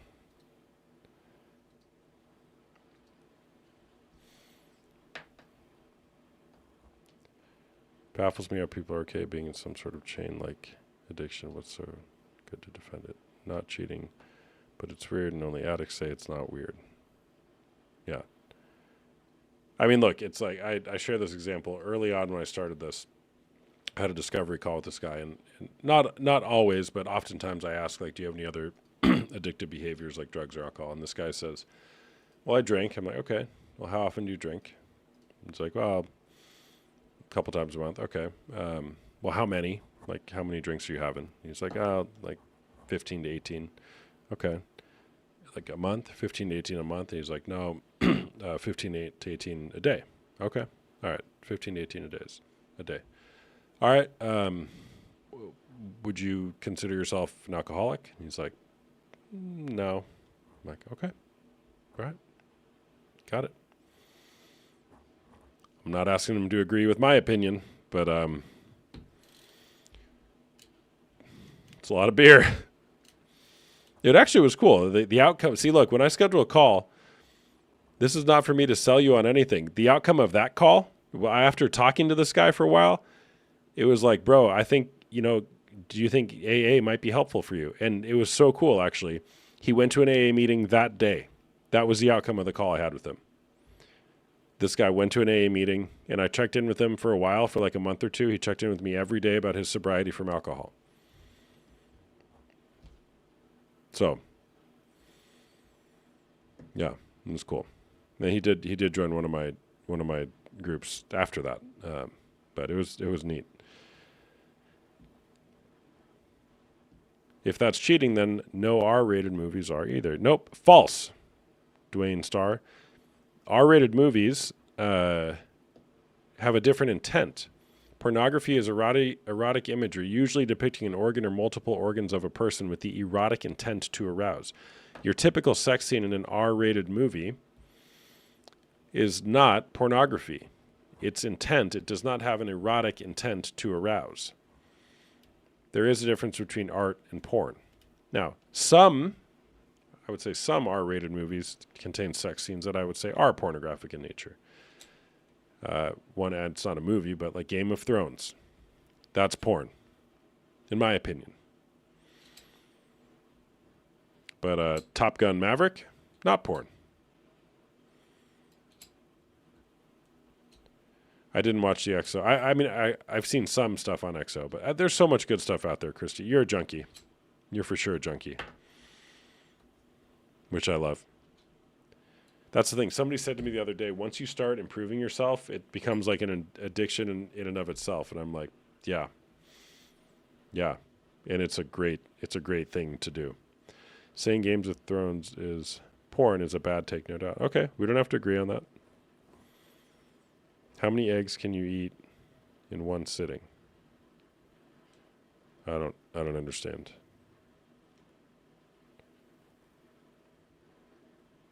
And just to clarify with Game of Thrones, I'm only talking about the porn scenes that I think are porn, not like the fighting scenes. I don't think those are porn. The porn scenes are the ones I'm referring to as the porn scenes. You know the ones. How am I supposed to be okay with my partner getting off to another woman and just expect it? You're not supposed to do that, Emily Jane, in my opinion.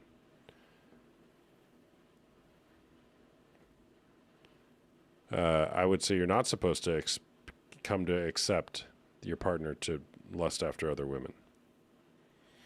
Maybe you can send me some good vulnerability. What? Like resources, Krista? Brene Brown. Read Daring Greatly by Brene Brown. Or go watch. She's done like TED Talks and stuff. Brene Brown is fantastic. So would you say Emilia Clarke is a P-star? I don't know who Emilia Clarke is. I would say if you or your partner made videos for one another, then you're a porn star, or your partner is. All that means is you've created porn. You are the star in the porn.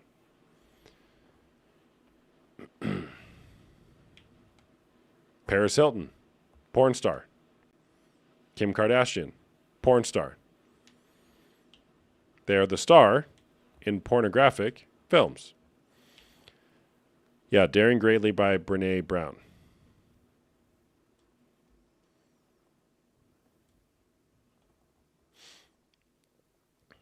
And then she has great TED Talks as well. All right, I'm going to bed. Thanks for being here, y'all. Again, Discovery call. Yeah, not 42. I appreciate it, but I'll be on another night. If you want to schedule a Discovery call, go to the link in my bio. I'll keep it $1 until tomorrow. If you have more questions, you want to talk to me about my groups or anything else, whatever. Until next time, make it a great day or not. The choice is always yours and yours alone. You have way more power than you may think. So use it. Use that power. We'll see you next time. Bye-bye.